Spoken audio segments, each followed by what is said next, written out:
Love this podcast? Support this show through the Acast supporter feature. It's up to you how much you give, and there's no regular commitment. Just hit the link in the show description to support now. Hey, Ryan Reynolds here. Wishing you a very happy half-off holiday, because right now Mint Mobile is offering you the gift of 50% off unlimited. To be clear, that's half price, not half the service. Like, Mint is still premium unlimited wireless for a great price. So that means a half day. Yeah? Give it a try at mintmobile.com/switch. Upfront payment of $45 for 3-month plan, equivalent to $15 per month required. New customer offer for first 3 months only. Speed slow after 35 gigabytes if network's busy. Taxes and fees extra. See mintmobile.com. Hannah Burner, are those the cozy Tommy John pajamas you're buying? Paige DeSorbo, they are Tommy John. And yes, I'm stocking up because they make the best holiday gifts. So generous. Well, I'm a generous girly, especially when it comes to me. So I'm grabbing the softest sleepwear, comfiest underwear, and best fitting loungewear. So nothing for your bestie. Of course, I'm getting my dad, Tommy John. Oh, and you, of course. It's giving holiday gifting made easy. Exactly. Cozy, comfy, everyone's happy. Gift everyone on your list, including yourself, with Tommy John and get 40% off site-wide right now at TommyJohn.com/comfort. Hello, listeners. We should just say that this evening's episode, you might be listening to it at any time of day, but we're currently in the evening here in Great Britain, comes with a trigger warning. There are several mentions of people taking their own life, actors in the film and people, characters who are in the film also. So just wanted to let you know about that. If that's something you don't want to hear, just to warn you. And if you don't want to listen, we totally understand. But bizarrely, probably the most famous person I met was Adrian Childs, who was looming over me in Cardiff, dressed like, James, you'll know what I mean by this, dressed a bit like Tony Pulis when he's on anything. Yes. Like a kind of sporty bomber jacket, looking very kind of sports casual. And so we were in this theatre and I looked up and I was like, oh, yeah, how are you, mate? And then I realised it's Adrian Childs because I just thought, oh, it's someone I know. Yeah. Yes. So he was like, oh, yeah, all right. And I was like, very good. Oh, it's Adrian Childs. And he's like, yes. Britain, an ancient kingdom with legends of violence, cruelty, and torment in its blood. Join your hosts, Ross, John, and James, as they bravely tread where few would dare. Witness their journey into the horrific history of British horror. They are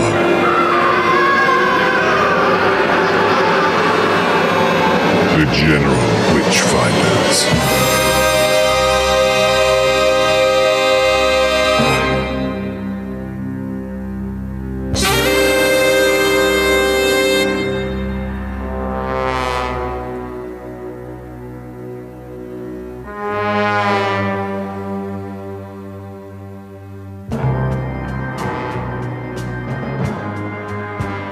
So, ladies and gentlemen, goblins and ghouls, welcome back once again to the 64th episode of the General Witchfinders podcast. As always, I'm James in Bournemouth in southern England.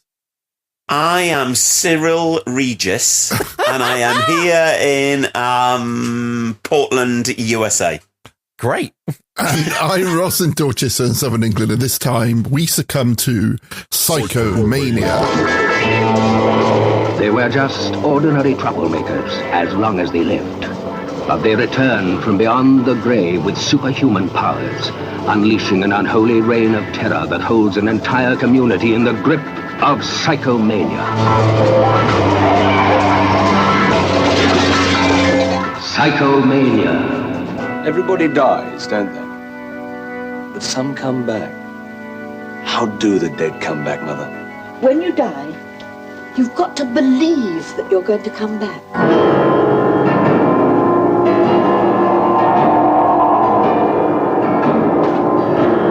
Samuel! Mother! Come, you kill yourself! That's right! Off the bridge! I'm going!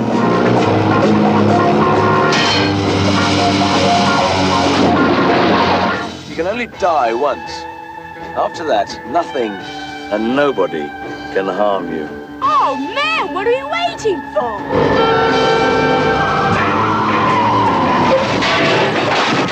Psychomania. What happened? You're not dead. That's what I was trying to tell you, Tom. I don't want to die. Get after them!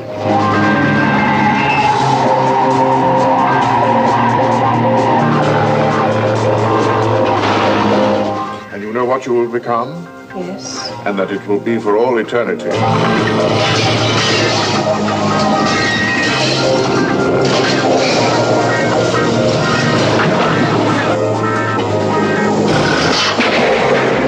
You can only die once. After that, nothing and nobody can harm you. Psychomania.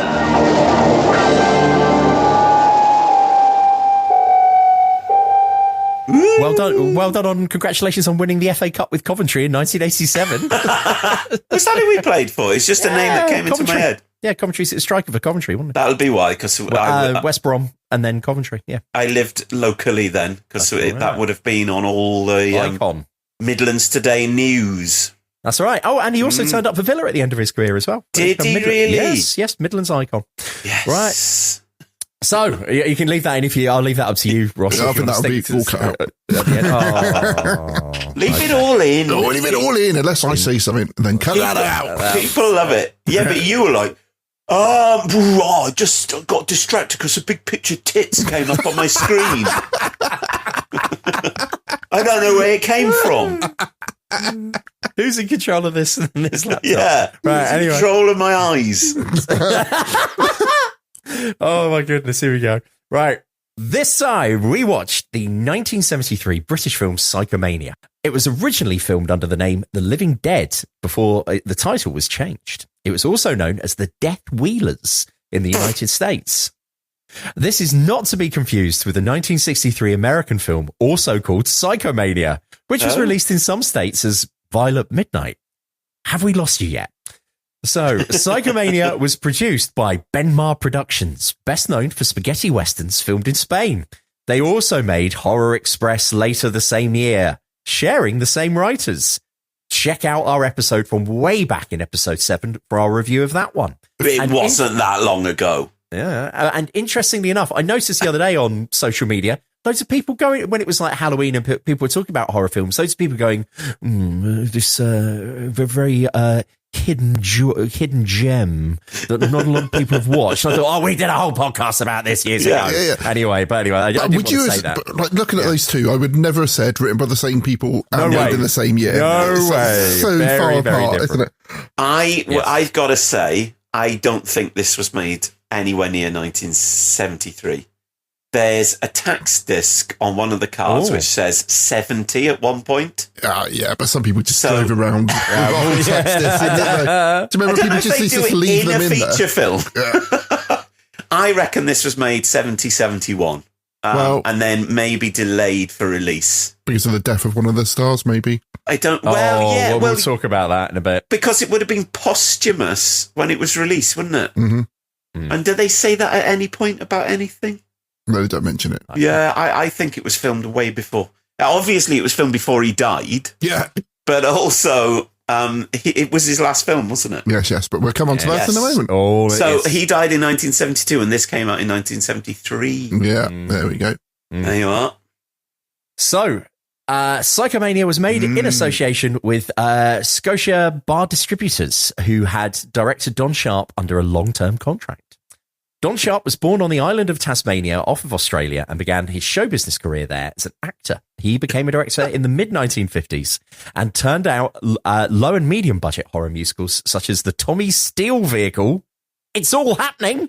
It feels like there should be an exclamation mark at the end of that title. Yeah.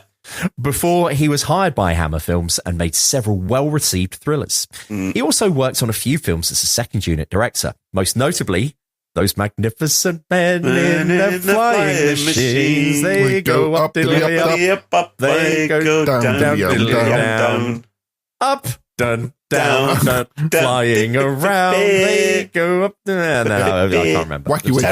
Terry Thomas was in that, was he? I imagine so. It was on every Christmas, wasn't it? That's right. Yes. Along with one of our dinosaurs is missing. I was literally going to say the same thing. Derek Nimmo, one of our dinosaurs is missing. And both incredibly disappointing to me as a child. Yeah. Very boring films, aren't they? Yeah, see, 80s blockbusters had ruined us, hadn't they, by that point. Okay. Yeah. And then Ross has put quiz time, and it's a very hard one this time. God. Don Sharp directed BigChrisLee 6 times. Can you name them, John? Absolutely no way. Yeah, I thought that might be too hard. Rasputin the Mad Monk. Hang on, it's right at the bottom. Yes. Oh, really? Yep. A couple of Fu Manchu ones, but I'm not sure what. So, The Face of Fu Manchu and The Brides of Fu Manchu. Okay, so that's 3. You got 3 left to go. I know he did Kiss of the Vampire, but I don't think Christopher Lee's in that one. No, so that's not. I doubt you get these. One was a pirate film. Pirates of Blood Island? No. No, what's it called? The Devil Ship Pirates. Oh, yes, I do know that one. And one called Dark Places. Oh, I've never heard of that. And Bear Island.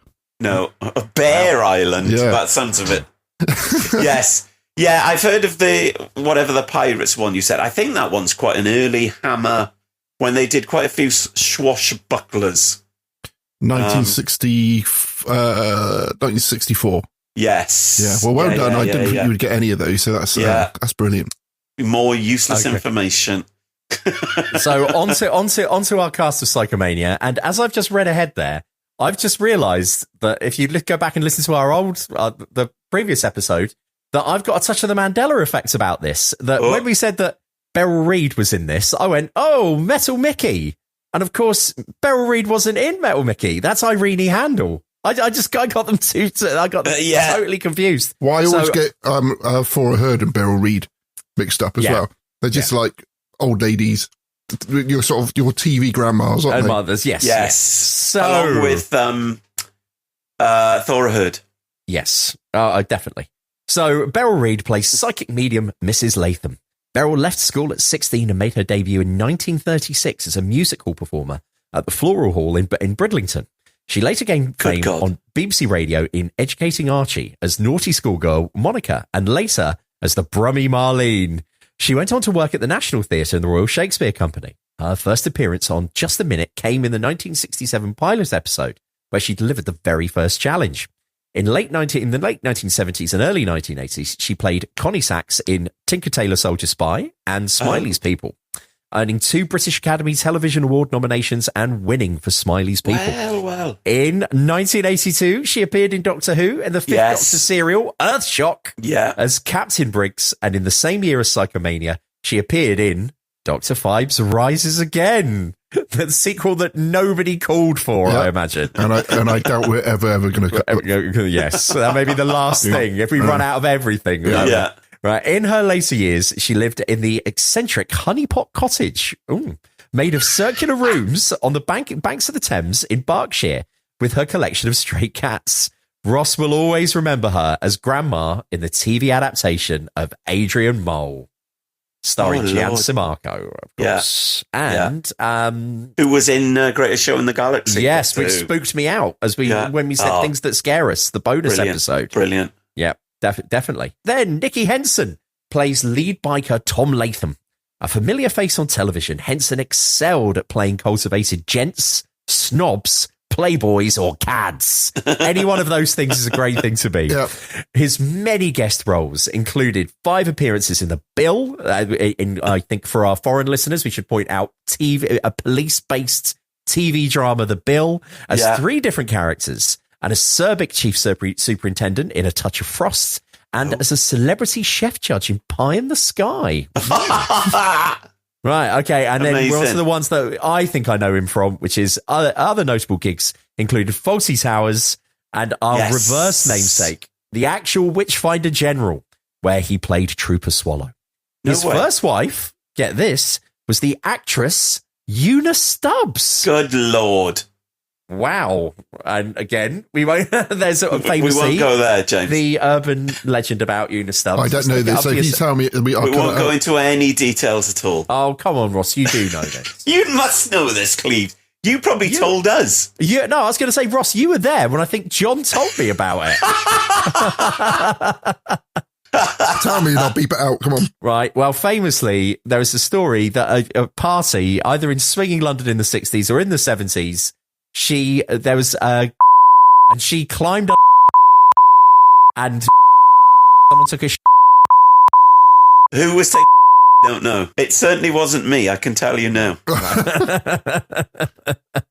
yes, bleep all that. I'll bleep all that out. Yeah. Okay, fantastic. But yeah, that's the, and then because that was on Pop Bitch when she died, they said that like, oh no way. Yes, because they said that, you know, it's a famous urban legend about her, which apparently was not true at all. Absolutely Lord. not true. But her family was so paranoid about her finding out about it that they would regularly scan the internet for anyone writing about it, and if anyone did, they'd kill them. Yeah, like cease and desist letters. so they protected her innocence, bless her. It's mad how these things crop up and stick, isn't it? Yeah, well, literally. Yes. Right, rather self-deprecating. Yes, very much on the extras for this film. He looms large on the making of documentary. Telling the same story in about 3 different documentaries. Yes, that's yeah. So he, rather self-deprecating, Henson once commented that he'd done pretty well for someone with no ambition.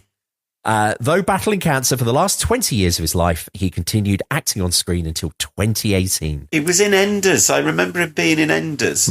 Oh yeah. He's just one of those faces that if you're British and you've been watching TV, or watching films in Britain, in this country, from 1970 till very, very recently, you would have seen this man. Very memorable in the Fawlty Towers episode. Yes, it's amazing though to see the difference in shapes between a young man and men just become thick, don't they, and chunky. Yeah, it's just mad, isn't it?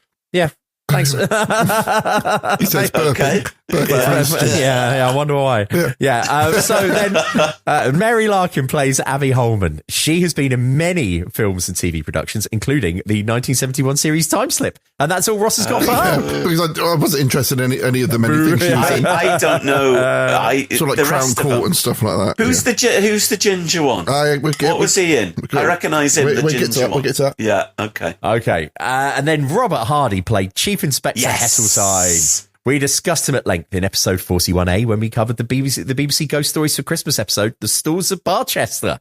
It was very surprising to see him. This thing's the first time I've ever seen him playing a policeman. And then Roy Holder plays Bertram, one of the biker gang. Roy felt very familiar when writing this script. And although he is credited with several episodes of the Les Dennis Laughter Show and the Little and Large Show, as well as playing Krepler in Peter Davison's Last Adventure as the Doctor in the Caves of Where, and Androzani, and appearing in 23 episodes of The Ace of Wands, it was his part as Frank Baker, Timothy Lumsden's best friend in the BBC sitcom. Good God. Sorry. Good yes. God. Amazing. That finally made Ross realise where he knew him. He was always like giving him a little pep talk. Come on, Tim, you need to tell your mum where to get off. Tell your evil mum. You should move out, Tim. Language, Timothy. Before escaping in a hot air balloon in the last episode. Yes. Exactly. Still like a dream to me, like a horrible dream, where he had a white Allegro, and I remember watching it and thinking, I don't think this is realistic. and I can't understand why this isn't real. Is it like a dream? I'd love to see it again now. I will have to After find the credits, Fred came back up and he's just laying there in the bath with his slips. And his bum pounding on the door. Yeah. Timothy! With an electric fire in the bath as well. Ronnie Corbett was in his mid-50s when he first started doing that. Yes. I was about to say, far too old to me. Right, so Academy Award winner George Sanders plays Shadwell. He was born in Russia, where his father was a rope manufacturer and his mother an English horticulturalist. Well, they are. Who would have ever thought that you can get paid for horticulture? There you are. We learn something new every day. And the protection of the British Embassy made him a British subject when his family fled Russia with the onset of the 1917 revolution. Wow. I wonder if he was part of the group of people that smuggled a lot of the Russian royal jewels. Yes, out of Russia, famously. Yeah. Anyway, his heavy upper class English accent and smooth bass voice often led him being cast as sophisticated but villainous characters. He is remembered for roles such as Jack Favell in Rebecca, Scott Follinot in Foreign Correspondent, the Saran of Gaza in Samson and Delilah, and theatre critic Addison DeWitt in All About Eve for 1950, for which he won the Academy Award for Best Supporting Actor. Wow. Good Lord. And, of course, he was the voice of Shere Khan in Disney's The Jungle Book in 1967. Bravo, bravo. An extraordinary performance. And thank you for detaining my victim. Get me wrong, gangway!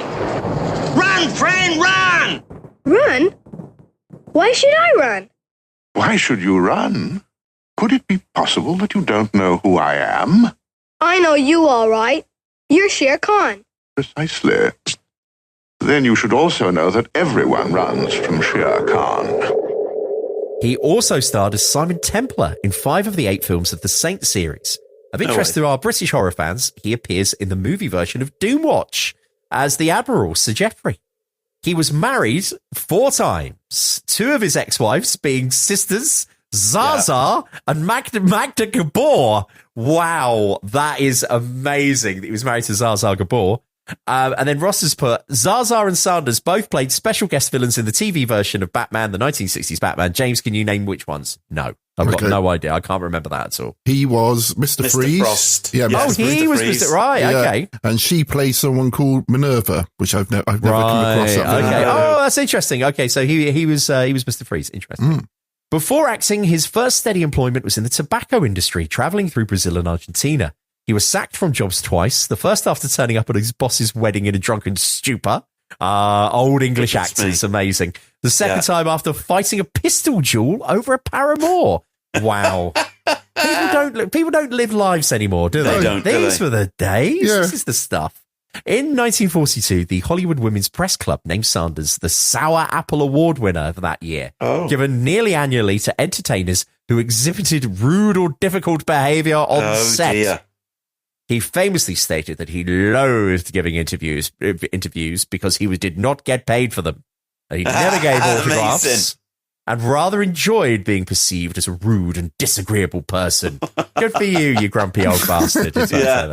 Sanders told David Niven in 1937 that he intended to die by suicide when he got older. In 1972, rumour has it that immediately after seeing a cut of this very film, he fulfilled his promise and left his note, which read, "Dear world, I am leaving because I am bored. I feel I have lived long enough. I am leaving you with your worries in this sweet cesspool. Good luck." Wow. Also, on the making of documentary, Ross, they really, really labour that, don't they? That he died after watching the film. And that's my note. I was put, George Sanders killed himself immediately after watching this. In the year of his death, he was referenced in the Kinks song Celluloid Heroes with the lines, "If you covered him in garbage, George Sanders would still have style."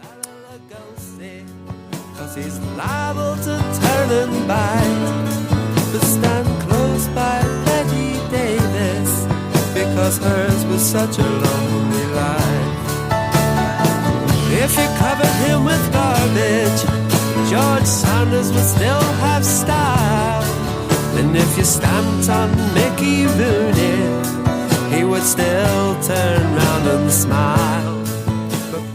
There are some blink and you will miss it appearances from June Brown as Mrs. Pettibone. Yes. I've noted that.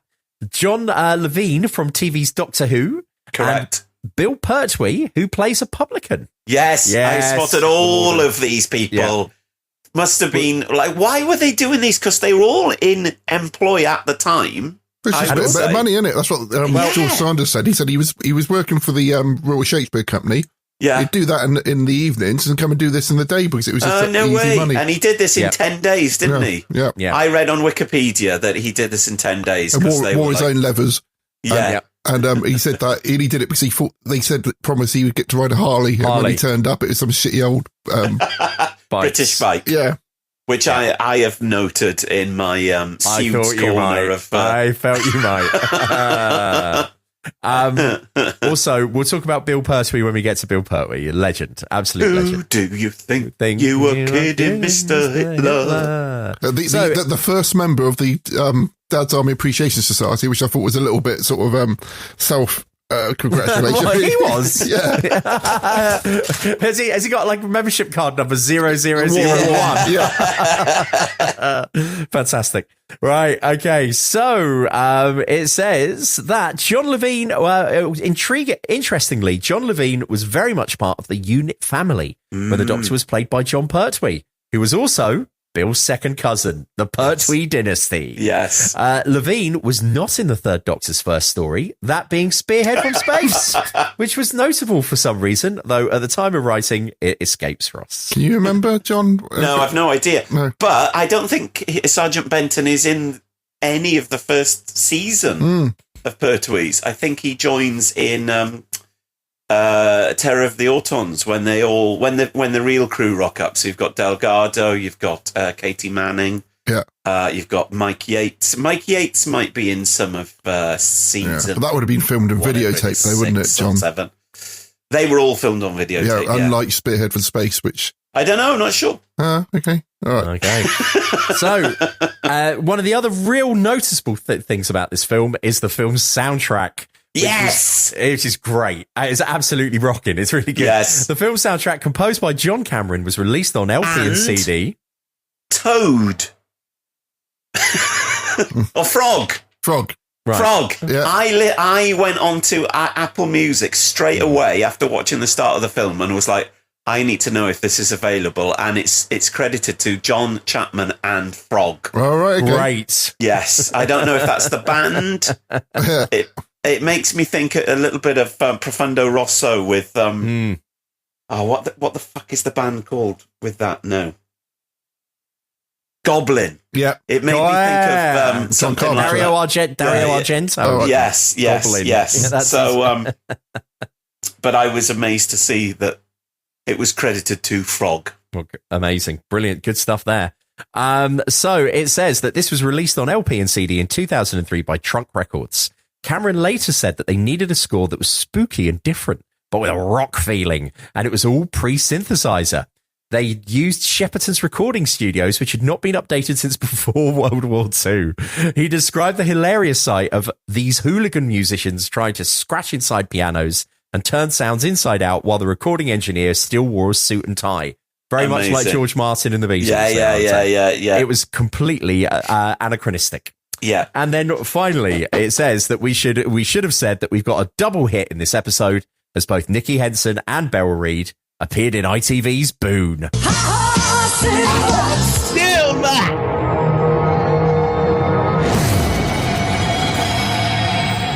I was waiting for Boone. I thought there'd be Boone. Yeah, Robert Hardy was also a lifelong friend of Richard Burton. I just should point out for what I've been doing recently. And as I messaged both of you, I think, did I message you? While they were making this film, Robert Hardy was younger than all of us. Yeah. By quite a few years. And it was so interesting to see him as a young actor, not having so many of his sort of affectations, which he kind of developed. Or maybe he was suppressing them down a little bit more. Or playing Churchill. Yeah. But I think sometimes as actors get older, they just lean into, I'm just going to be myself. But it was good to see him young. And his lovely blonde hair. Well, beautiful, wasn't it, Cleves? Not what I was expecting you to bring up, how lovely his hair was. We start the film in a lovely sort of misty day. Hazy, with a stone circle, with slow motion of bikers, with skulls on the helmets circling, with some amazing music and some amazing typography on the screen. Yes. My first note says that the initial shot looks like one of John's pictures. Yes, it does. As soon as this film started, I felt a tremendous sense of kinship with it. Yeah. And I thought, this is going to be shit. And as soon as it started, I was like, oh, fuck. This is going to be the best quality shit. Yeah, this is good shit. Yeah. Like, And that's what I noticed. They're all riding like really knackered British bike. Basically, one thing I noticed straight away in this, and it made me think of Find It, Fix It, Flog It. I don't know if either of you have ever watched Find It, Fix It, Flog. Boys, you're missing out. It's on television, is it? Yeah, so it's basically a man and his kind of henchman, and they go around looking in sheds and garages for old bits of junk to do up and then sell, and they quite often come across motorbikes like this. I can't think of the guy's name now. It might be something like Fudge or something like that. Okay. But these bikes, already by the time they were making this film, were already, I'd say, pretty knackered and quite old. Which I think makes it more realistic than them being like top-of-the-range Harleys and stuff, I don't know. But it does really suit the needs of this podcast and the quintessence of what we always end up watching, which is like, we've promised you Harley Davidsons. What we've got is a Norton, a BSA, whatever, and they're knackered. And I did read him a quote from Nicky Henson saying that basically they had loads of mechanics there because the bikes were breaking down every 5 minutes. That doesn't surprise me at all. But yeah, they're going around in this lovely mist, aren't they? Yeah. It's shot beautifully, and I just think, what a great start to the film. I don't know, is this scene part of the continuity of the film, or is it just like a scene setting I think it's just setting the mood and stuff, but I think it also shows that they hang out round this stone circle, don't just they? going round and round a stone circle on old motorbikes. Yeah, that's what you did before you had the internet. They also go over a jump, don't they? They all go over a little jump. And what I put, I'll see what you two think about this. I've put that jump has really got an 80s English summer fair vibe. Yeah. Yes. Like, there'll be a motorcycle display. Yes. Like doing like very small, low-powered jumps. Yeah. Yes. It's like when they had that's my childhood. They had the stunt team at the Dorset show, and they kept doing going up on two wheels and going, "Here he goes, James Bond style." And one of those things with like a little model man with a baton and like that kind of music coming out. I don't know what they're called. Some kind of organ in a trailer. Yeah, like a steam fair sort of thing. Yes. Steam organ? Yeah. Is that a thing? So they do like really low energy jumps and then bike through a flaming hoop. Yeah. Do they? Yeah, but like not in the film. No. I mean, like, that's my childhood. Like, I'm thinking of going up to like. Wasn't there some kind of like display, like the blue helmets or the white helmets or something? But weren't they like involved in some kind of like scandal? Probably. I need to look that up. I feel like they were often either on Jim Will Fix It or on This Is Your Life. Blue Peter. This Is Your Life. That's Life. Yeah. Or Blue Peter, yes. A lot of Blue Peter. Going around really slowly in like a pyramid shape. Yeah. With John Noakes at the top. Yeah, really wobbling.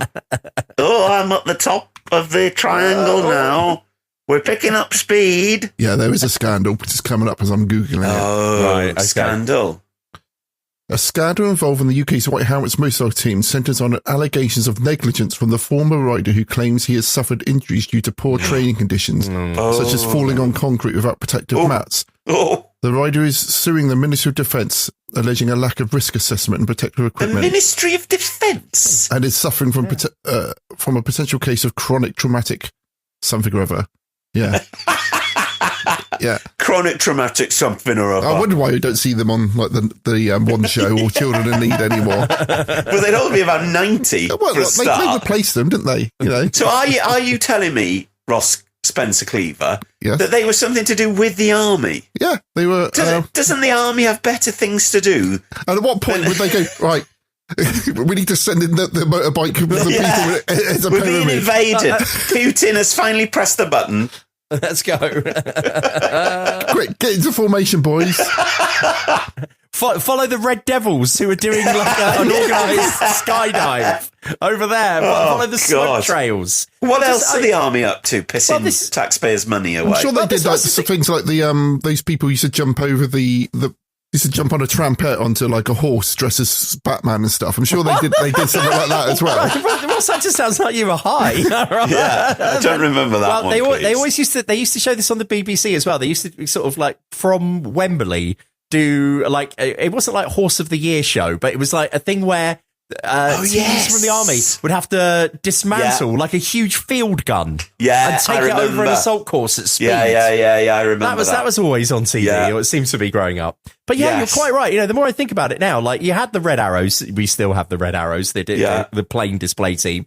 But we also had the white helmets and the Red Devils. Is there anything else that they did? What does the Navy get? Because you've got air and army there. So what does the Navy get? So they have like a scuba team. Yeah.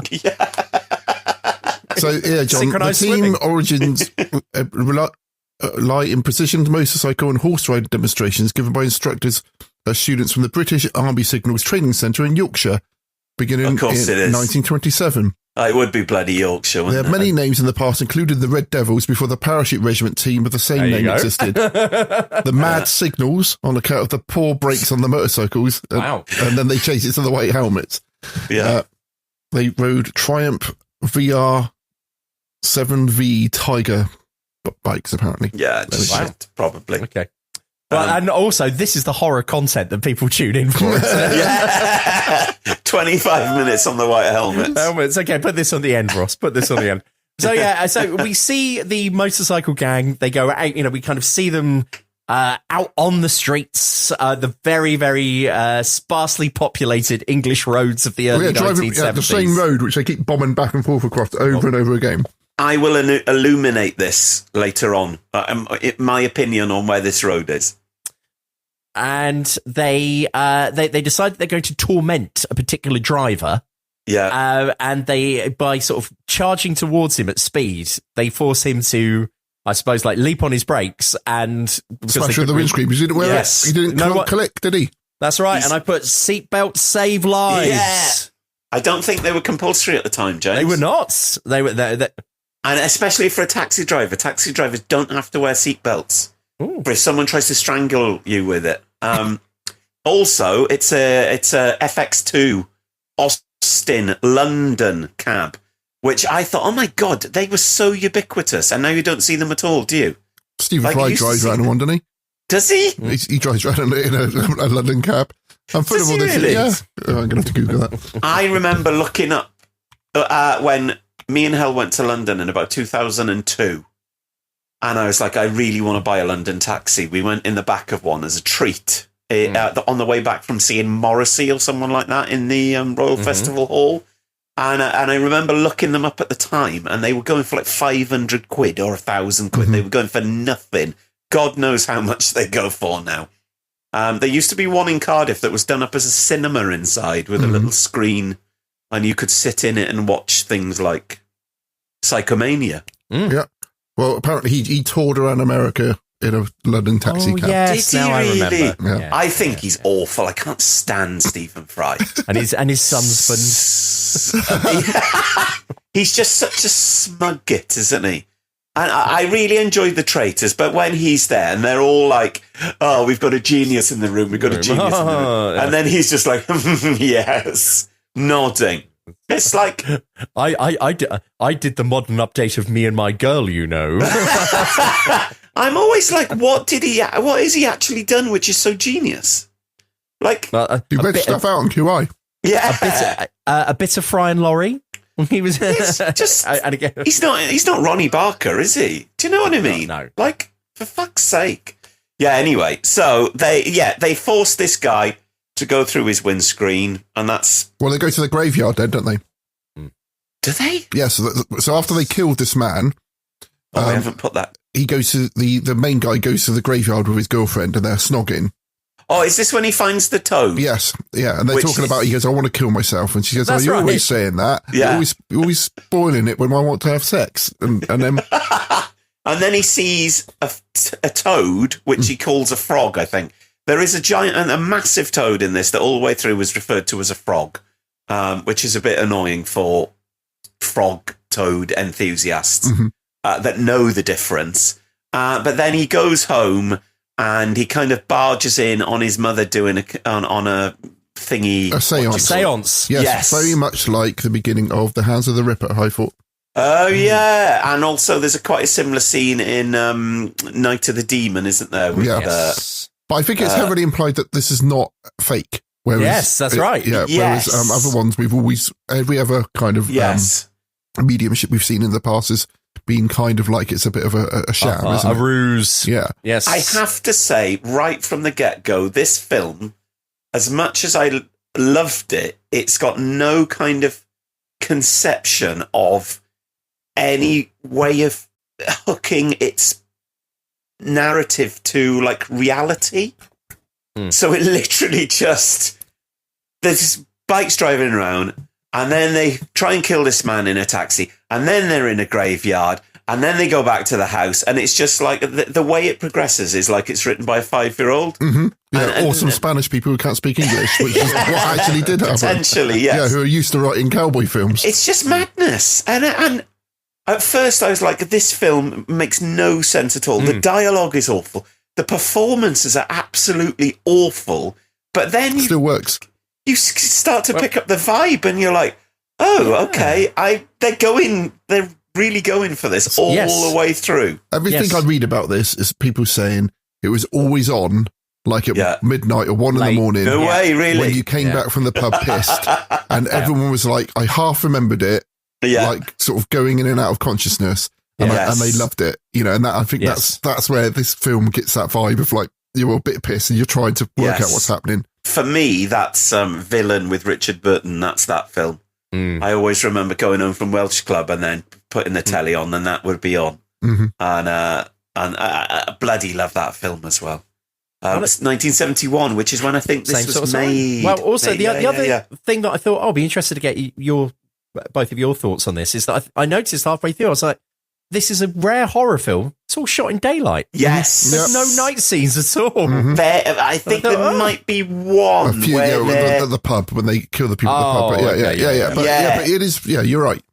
Yeah, and it's... Yes. I'd also say one of the things they were saying is like, this is, at this time, British horror films were like Hammer sort of stuff, and it was all set in the past and stuff. And then it was then suddenly things like this came out, which then probably, they think, made them put Dracula into the modern day.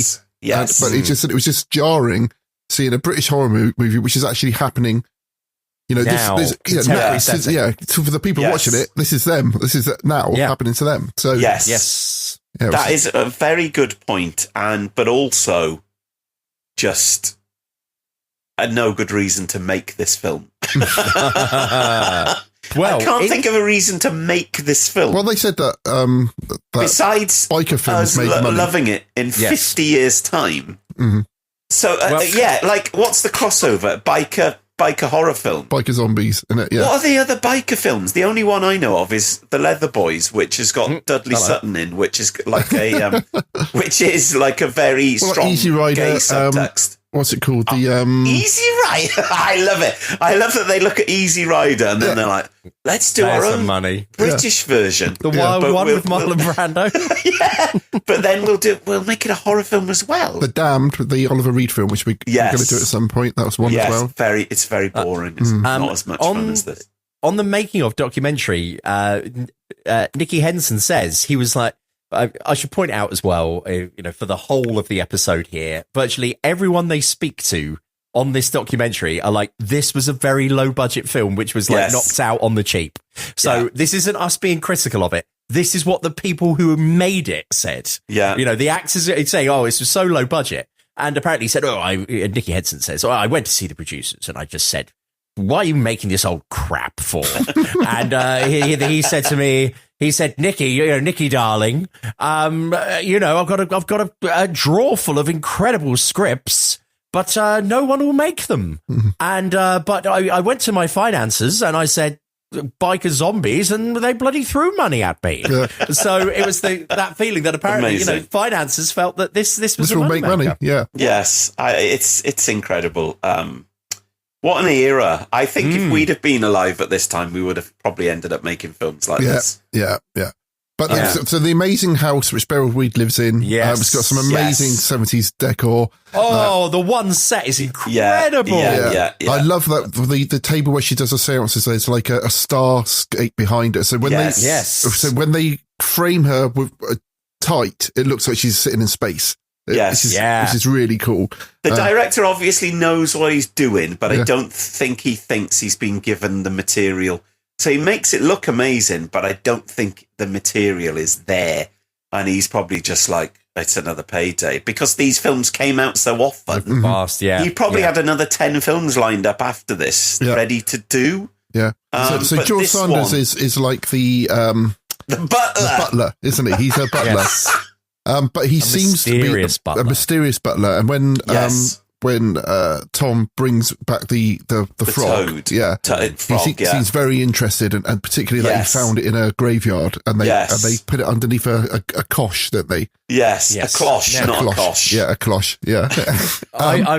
I'm just very much aware that we've done that thing of we've not really described for the listener what the actual plot is going on at this point. Okay, well, we should point out that Tom, who's the head of the biker gang, he is the son of Beryl Reid, who is the psychic, who is an actually real psychic. Yeah. Yes. And he returns home. And then we learn this dynamic of their relationship. We see Beryl Reid being a real psychic. And then when the family for whom she's giving this psychic reading for go to leave, they want to reward her with an antique crucifix, which absolutely freaks out the butler. Who's like, get it out! Get away from us! So they take payment. So you think, where are they getting money from? Where money from? Where indeed? And there's a strange sort of like big rock in the middle of their lounge, which has got a hole in it to put the frog.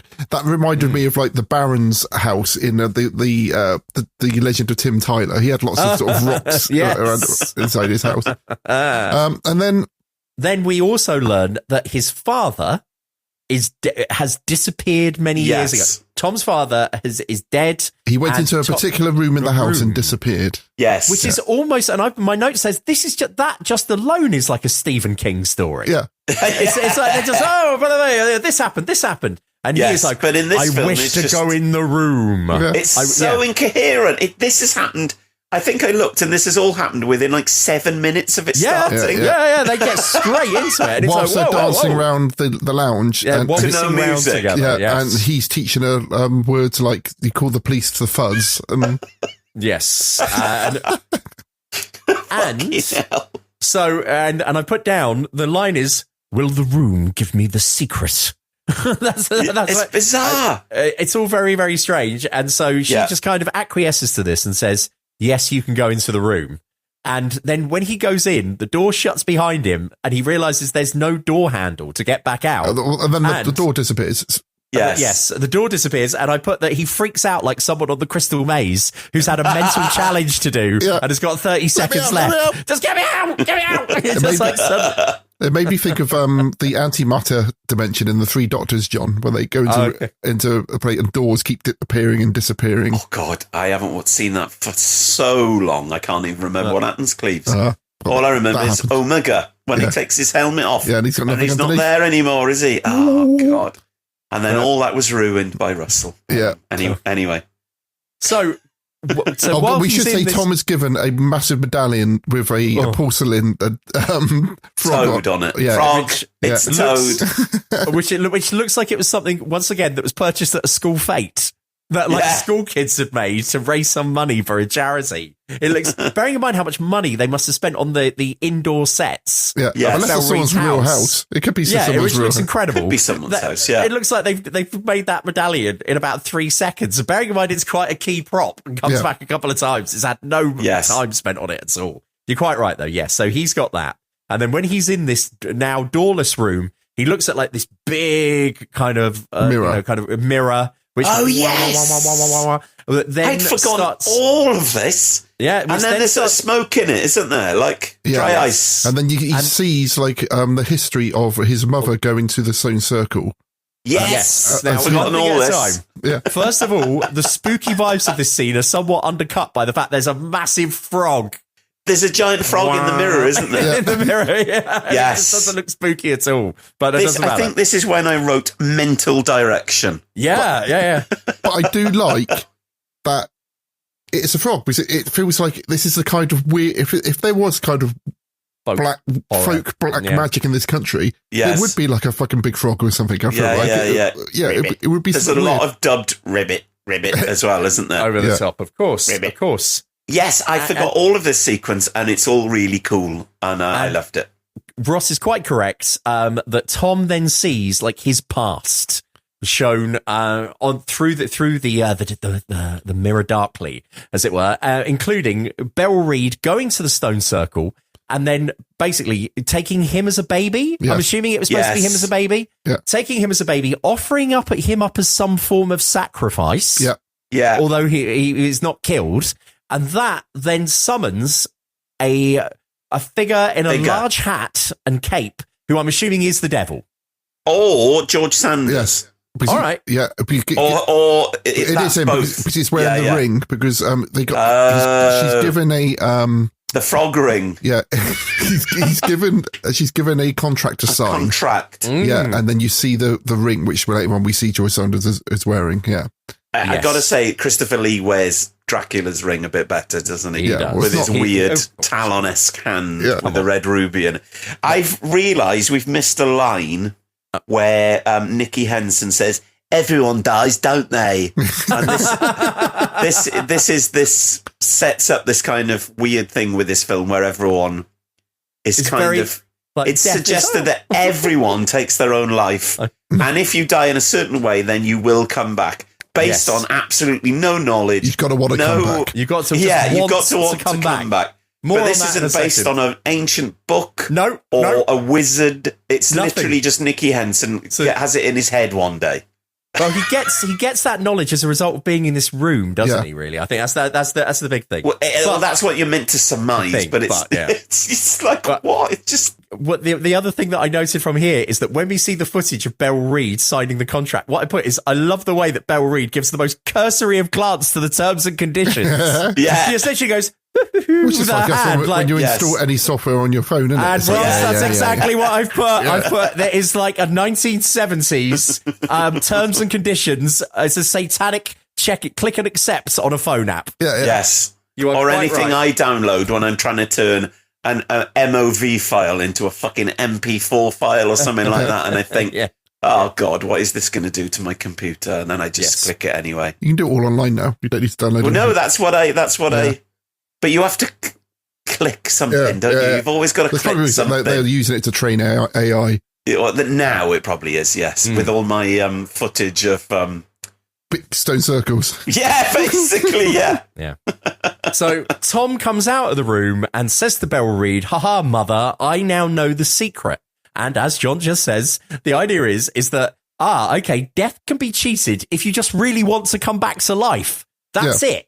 There is nothing mystical you have to do. There is no years of training. There is nothing like that. And once again, there is no horror trope here. There's no dark night that this needs to be done during. You don't need to be in the middle of some kind of special circle or you have some rite done over you. You've just got to want to come back to life. And have no fear of dying, I think. No fear of dying. Yes, that's the other thing. But while you're saying that, though, because I'm watching this while we're talking. As always, yes. And they're circling 28 screens, like the front of Dixon's used to be with the football results. But they're circling around the stone circle again. So maybe them doing all of this is part of the ritual as well. Maybe. Yeah, them hanging around the stone circle might be. That's a leap. Maybe. Yeah. So maybe they had a bit of footage and thought, we've got a gap there. Let's stick that in. Yeah. So Nicky then assembles his gang. What are they called again, Ross? The Living Dead. The Living Dead. The original title of this film. Yes. So he assembles the Living Dead, and then in perhaps what was my favourite sequence, in capital letters, I've written, "My God, look at 1970s provincial England." Yeah. Yes. It's incredible seeing Britain in the 70s like this. Yeah. It was such time capsule stuff. Yeah. The shops, what people are wearing, and what I put is this must be a John Car watch special. Yeah. We see so many cars from the 70s. I thought, I bet John is loving this. Well, there's a lot to take in. Firstly, with the previous scene, he goes into the room, he finds some glasses. Yeah, it's dad's glasses, yeah. What is it? Because she's like, he's found the glasses, but they never say it's your father's glasses. And then they never say, again, anything about his father. So is his father the frog or who knows? Who knows? But then as you say, James, the next sequence, they're basically... They go to smash up Safeway. He says, I'm going to do the ton. So the ton up boys was a big thing in the early 60s. So this is like 10 years out of date at this point. where famously, I can't remember the name of the A road now. A load of bikers would meet in the Ace Cafe in London, and then they would all go, maybe the M1 actually, or the A1, and they would all try and do 100 miles an hour on bikes. And then this was one of the things that brought in the speed limit and blah, blah, blah, blah, blah, blah. But obviously they're 10 years behind the time with incorporating that into the script, which I think is just brilliant. And then they go into this kind of Newtown heaven. Yes. Where they're just going round really slowly. Yeah. Wreaking havoc. One kicks over a cone. Yeah. Yes. As he's going past. And I've written, it reminded me of Candid Camera or a Norman Wisdom film. Yeah. Yes. Where there's like someone on like a step ladder. Yeah, who's carry like, on girls. Yeah. As you can see, I've written, why was that man up a ladder? Yeah. There's a guy up a ladder just in the middle of the street. Yeah. Like, what's He's not fixing? painting anything. He's not reaching anything. In the book, it says just play yakety sax over all of these sequences.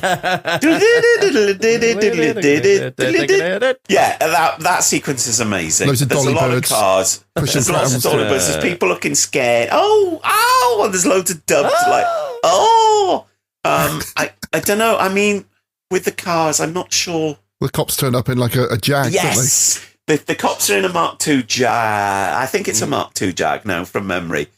With no police markings on it, which is quite mental. It's just a white Jag with a blue light on the top. But surely it should say police on it. And then they do a kind of mad chase around a multi-storey car park, don't they? Where they go down some stairs to escape. That sequence is just brilliant, and I want that played in my funeral. I think that was There's just quite a long excellent. bit of them going for a Ford as well. It's just like really slowly, with smoke coming out of the bikes. So they say we're going to do the ton, and then they don't do the ton at all. They just go around like Stevenage Town Centre or wherever it is. Then around the same corner over and over again. So you said you think you know where this would have been filmed, John? Well, the exterior bits so when now we go into the open road, don't we? Yeah. And it's a bit of a chase scene, which is actually quite well done. I think it's the Myra test track, which is quite a famous bit of car folklore. And I looked it up, and it's still going. It's basically where, particularly in the 60s, all British cars were tested before they were released to the public. So it's all set up like proper roads, but it's completely closed. Yeah. I never realised it's by Nuneaton in Warwickshire, so it's not very far from where I used to live. So basically, when you see something like... when you see some of the car chases in The Omen, I think that's also on the Myra test track. But I think this one is 100% the Myra test track. And it's the same corners they go around. It's literally like the same corner, just a different angle, isn't it? Yeah. For ages and ages, it feels like in the cars. Yeah. And they go for an underpass, which is what always happens on the police camera action thing. Yeah. So we get up to the point where Tom then says, I'm now going to kill myself. And on the documentary, he says that this was filmed on the M3. Oh, good Lord. That they were building the M3, which is by us, for our foreign listeners. So when I say us, Ross and I, it's the motorway that's closest to us. Yeah. The motorway that connects the south of England, or the southwest of England, up to London. And where it was, I thought, I wonder whereabouts that is. So it must have been when they were building it. Yes, that's right. Yeah. That's what he says. He was like, because it wasn't finished yet. Yes. But what I've put is that, hilariously, I've put, with the best will in the world, his way of killing himself is easily survivable. He just goes, I'm going to go off this bridge. And then crashes through a very weak safety bridge. Yes. And then flies into water. Yeah. And I was like, that wouldn't kill With you. a big close-up of him screaming. But this guy said every stunt that stuntman did, he ended up in hospital. But once again, not fatal. Yeah. I don't... So... Maybe drowned. And then it was, for me, it was quite Frankenstein coded, where the two little kids find him floating. Body. It's always that kind of... They love stuff like that, don't they? Yeah. So it's two little... And she's like, oh, look. Yeah. And there he is, dead in the water. I'm going to pause it again because we've done quite a lot, and I don't want to lose it. No, it's good stuff. Okay. Good. It's at this point that I have written, this film is insane. Off the bridge, the dialogue is so odd. And this is, to be honest now, this is when all oddness of anything we've ever watched is totally kind of eclipsed by the madness of the next few scenes. Yes. Where the girlfriend goes to visit the mother. Beryl Reid, And then basically says, we'd like to bury him. In our own way. In our own way. And Beryl Reid is like, yeah, whatever. Go for it. Carry on. Well, I'm not too bothered. There's no mention of I want you two to come to Beck and say that if I die... Yeah. Can I bury Ross on a motorbike, please? Yeah. But as I put... My notes are that when they do bury him, so they go and bury him by the stone in the stone circle. But what I put is, what the fuck? They've said that if he's not buried deep enough, his head will be sticking out. It's insane. Sitting upright with his eyes open on the motorbike. And clearly moving in a couple of shots. Whilst they play music at him. I've never really seen anything like any of this. No, it's crazy. So there's no inquest. There's no funeral, really. There's nothing like... there's basically nothing... They want to bury him in their own way. Any of the process to do with someone dying in this way.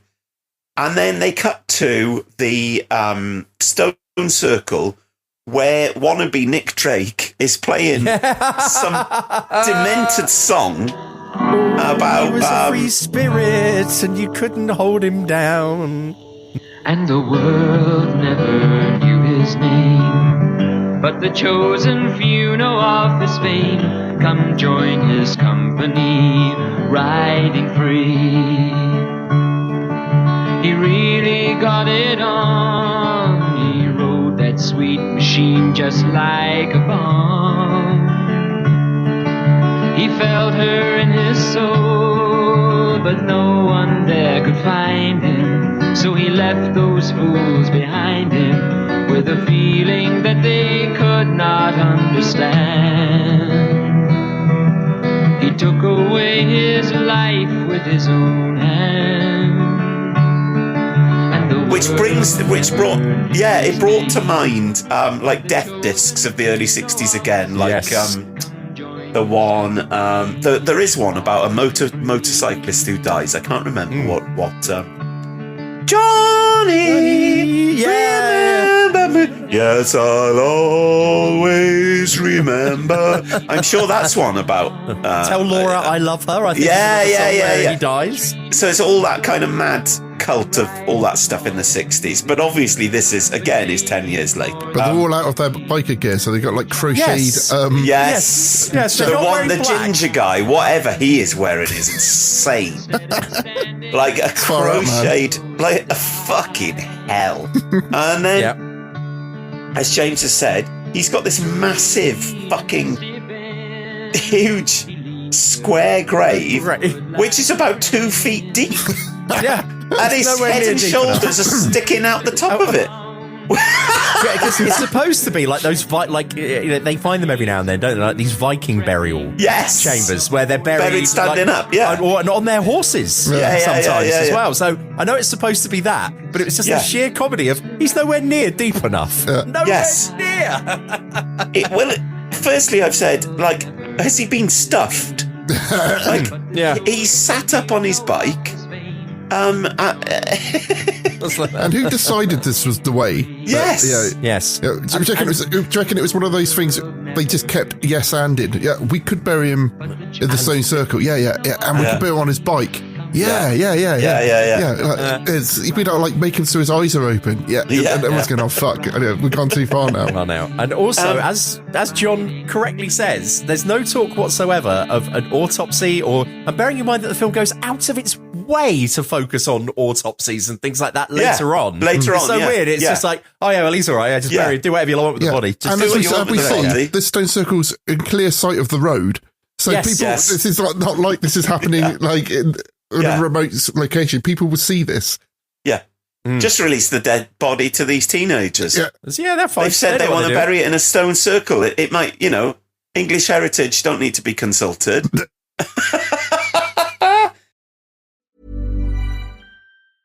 So here's the thing with homemade meals. Eating them is great, but all the chopping and measuring and cleanup, not so much. With new one-pan assemble and bake meals from Blue Apron, you get all the flavor of homemade meals with a fraction of the work. Just assemble the pre-chopped ingredients, bake in the oven, and enjoy. Shop, assemble, and bake at BlueApron.com. Get 50% off your first 2 orders with code APRON50. Terms and conditions apply. Visit BlueApron.com/terms for more. Take control of the numbers and supercharge your small business with Xero. That's Xero. With our easy-to-use accounting software with automation and reporting features, you'll spend less time on manual tasks and more time understanding how your business is doing. 87% of surveyed U.S. customers agree Xero helps improve financial visibility. Search Xero with an X or visit Xero.com/ACAST to start your 30-day free trial. Conditions apply. Hey, Ryan Reynolds here. Wishing you a very happy half-off holiday because right now Mint Mobile is offering you the gift of 50% off unlimited. To be clear, that's half price, not half the service. Like, Mint is still premium unlimited wireless for a great price. So that means a half day. Yeah? Give it a try at mintmobile.com/switch. Upfront payment of $45 for 3-month plan, equivalent to $15 per month required. New customer offer for first 3 months only. Speed slow after 35 gigabytes if network's busy. Taxes and fees extra. See mintmobile.com. Hey, it's Mark Marin from WTF here to let you know that this podcast is brought to you by Progressive Insurance. And I'm sure the reason you're listening to this podcast right now is because you chose it. Well, choose Progressive's Name Your Price tool, and you could find insurance options that fit your budget, so you can pick the best one for your situation. Who doesn't like choice? Try it at Progressive.com. And now, some legal info. Progressive Casualty Insurance Company and Affiliates. Price and coverage match limited by state law. Not available in all states. As we see in a lot of sitcoms and carry-on films of this era, a car breaks down and a man is bullied by his wife. Overbearing wife. Yeah. He had to take the shortcut across going past is it the Seven Sisters? Can't remember the name of the stone circle. Something like the that. Roll Right Yeah. Stones. Yeah. The Rolling Stones. Yeah. And as he does, exploding out of the ground, we have the zombie version of Tom the biker. But when we see zombie, yes, he looks completely exactly the same. And yeah. yet again, another incredible thing about this film: it does not follow any of the classic horror tropes at all. When you come back from the dead, there is no ill effects. You are like you've just had a bit of a nap. Yeah, and like James said, broad daylight doesn't. It's Broad not daylight, you're not no problem. Stuck in the.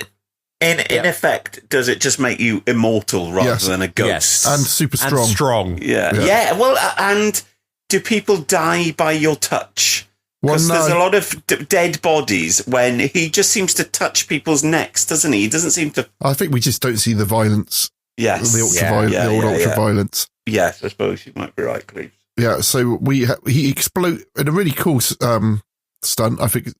Because it was done for real. A lot of the stunt work on this is really good, I think. But for its budget and era, a lot of it actually looks, because it's all in-camera effects, and most of them work really well, I think.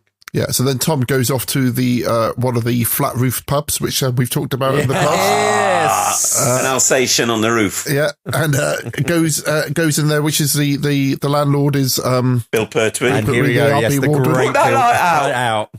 And also, he's someone. Bill Pertwee for me he did a lot with Harry Hill. Before Harry Hill Bill did TV Pertwee Burt. did? Yes, yeah. He would, along with Burt Kwok.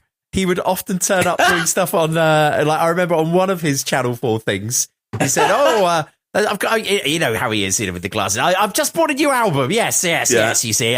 It's Bill Pertwee sings Alice Cooper. And it cuts to him and Crash zooms in and he just went, and Bill Pertwee went, "School's been blown to pieces." And then it just cut away from it. By and the that is Luftwaffe. just...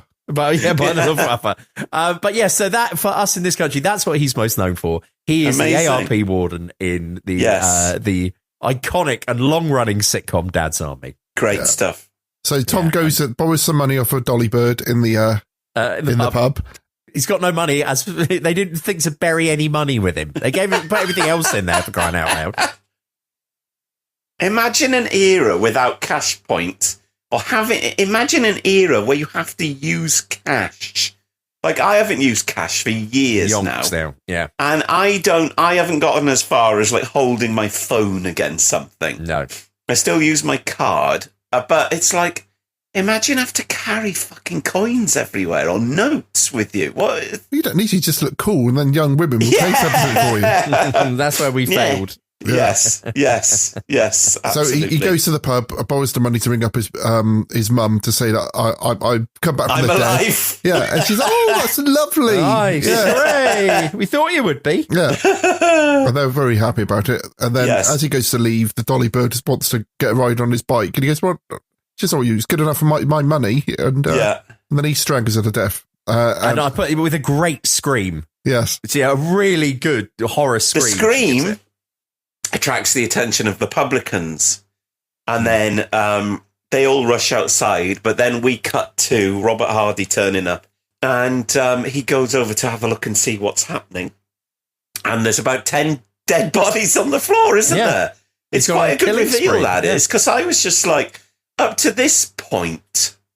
Well, it's weird because the song that the boy sings at his funeral is like, oh, he's such a nice guy kind of vibe. But actually, he's been quite psychotic all the way through, and now he's a killer. People.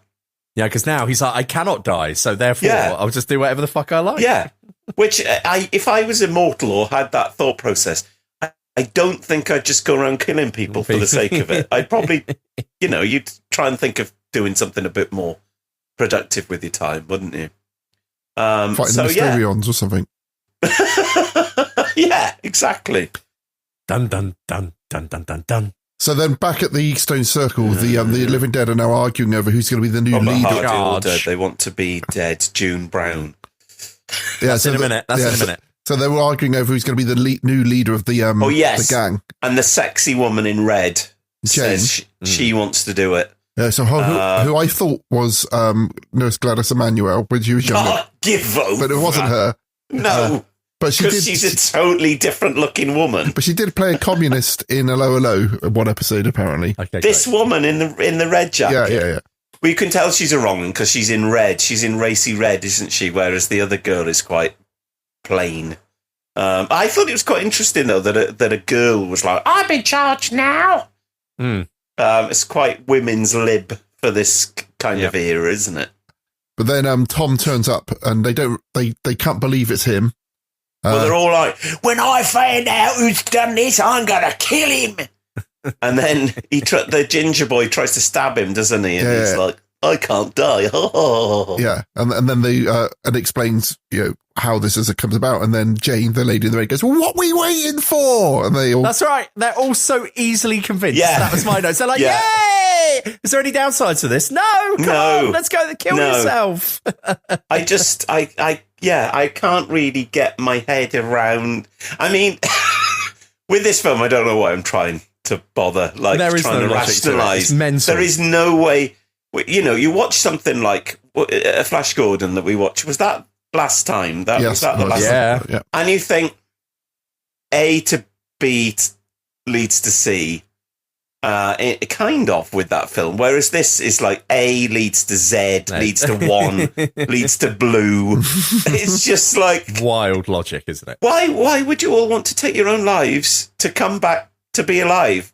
Because you're alive. But this way, you can never die. Yeah, but that isn't much of a special power, is it? Well, a little bit later on, jumping forwards again, but they decide they're going to take down the establishment. Yes, that's right. I should be worried because teachers are on the list. Judges. but their first stop to do that is to go and smash up a supermarket again. Yes. Yeah. But have they done that yet? No, they haven't done that bit. Okay. The first thing they do is go and drive through that same Ford again. Yes. And then go off onto the motorway and just crash. They all want to be dead. Oh, is this the sequence now where I was very confused and I thought they were all trying to prove that they couldn't die, but then it's actually a sequence where they're all trying to take their own lives. Trying to kill themselves. Yes. This is so fucking weird. mental. So Jane and the other guy crash into a van, and then they cut to their funeral, which Dot from EastEnders is one of their mums. Yes. But weirdly, they're being buried together. There's like a joint funeral. 2 for the price of 1. It was the 70s, yeah.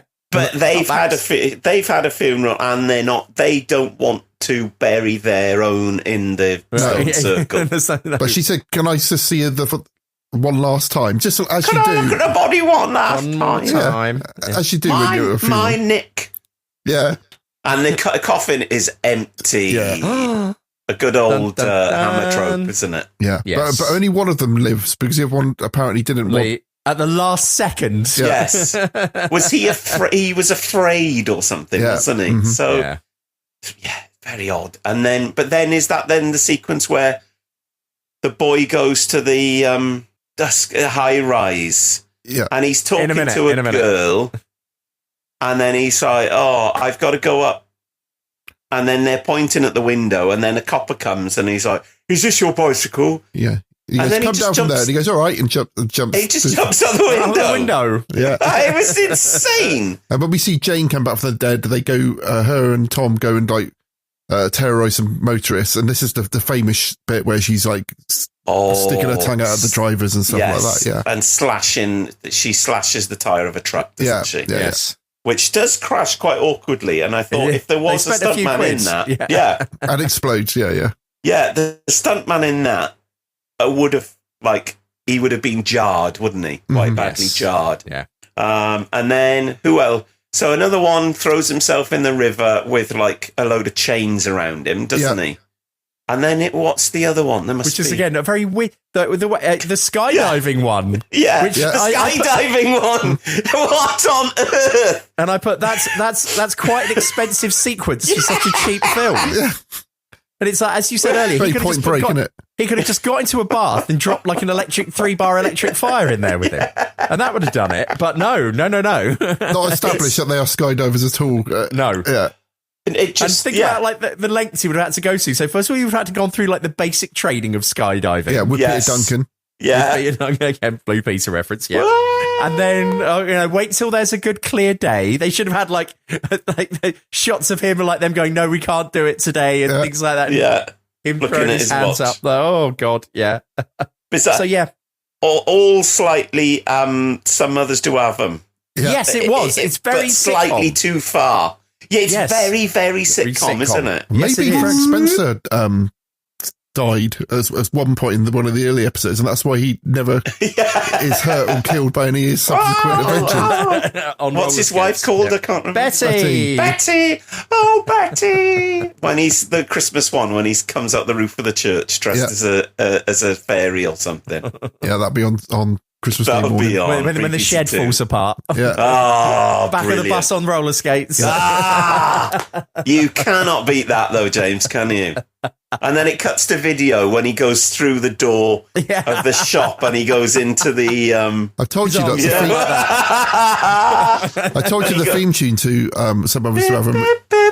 It's Morse code for Some of Us Do Have Them. That's good.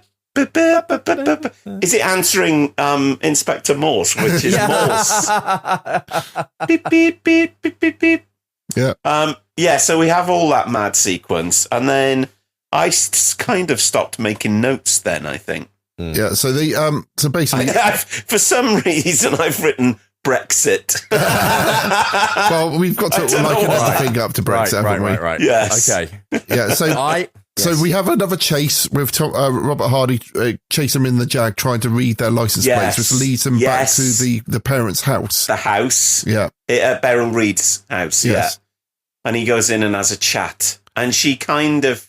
Is this when she says something like, "If she comes back"? Yeah. And essentially this is where she starts, Beryl Reid, the mother, starts realising what a terror his her son. Yeah, and is kind of starting to regret having the pact with the devil and making him immortal. So the surviving members of the gang have all been locked up in the police station. Yes. And they just ride their bikes in. And Hold on. Yeah. This bit I put down in my notes. This bit is like a really cheap British version of the original Terminator. Yes. If you think about it, like Sarah Connor is in the police station, Arnold Schwarzenegger said, I'll be back. But rather than crashing a truck into the police station, they just come in on their motorbikes. Really slowly. And then a couple go, oh, what's all this then? What's all this noise? And that's where we see TV's Sergeant Benton, played by John Levine. And then they just cut to them all being dead on the floor, and all the bars have all been bent out. Yes. So they have that super strength. It's quite interesting, isn't it? So it's like death gives them superpowers, but they're not ghosts. So it's kind of got its own lore, this film, hasn't it? Yeah. And what happens then? So then we basically... Because all I've got is Brexit, Hanging Girl. This film is insane. Yeah, the Hanging Girl was one of the quite creepy scenes. Yes, I thought that was it's when they really go well to... done. It's Jane. Tom's girlfriend Jane, who all the way through, we should point out, Abby. Jane is the other one. Yeah, right, yeah. So Sex Abby, who has been the naysayer all the way through and is unsure about killing herself, doesn't want to do it. They're worried about her. All the rest of it. When they turn up to her house to say, "Look, we are still alive," and she's like, "Oh, where's Abby?" And he's like, "Look outside," and she's just like hanging.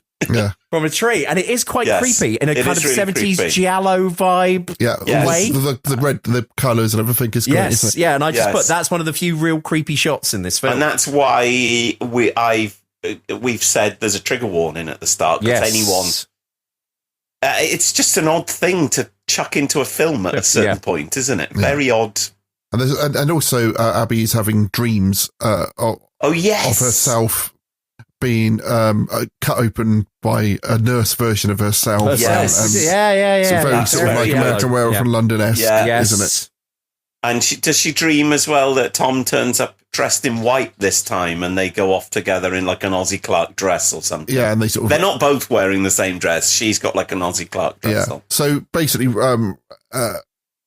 Siegfried from All Creatures Great and Small comes and Robert Hardy, the policeman, convinces Abby that this can't carry on, and says we're gonna use you as bait to catch the gang. Yes, and he wants her to pretend to be dead so that the gang turn up to try and sort of take her body away.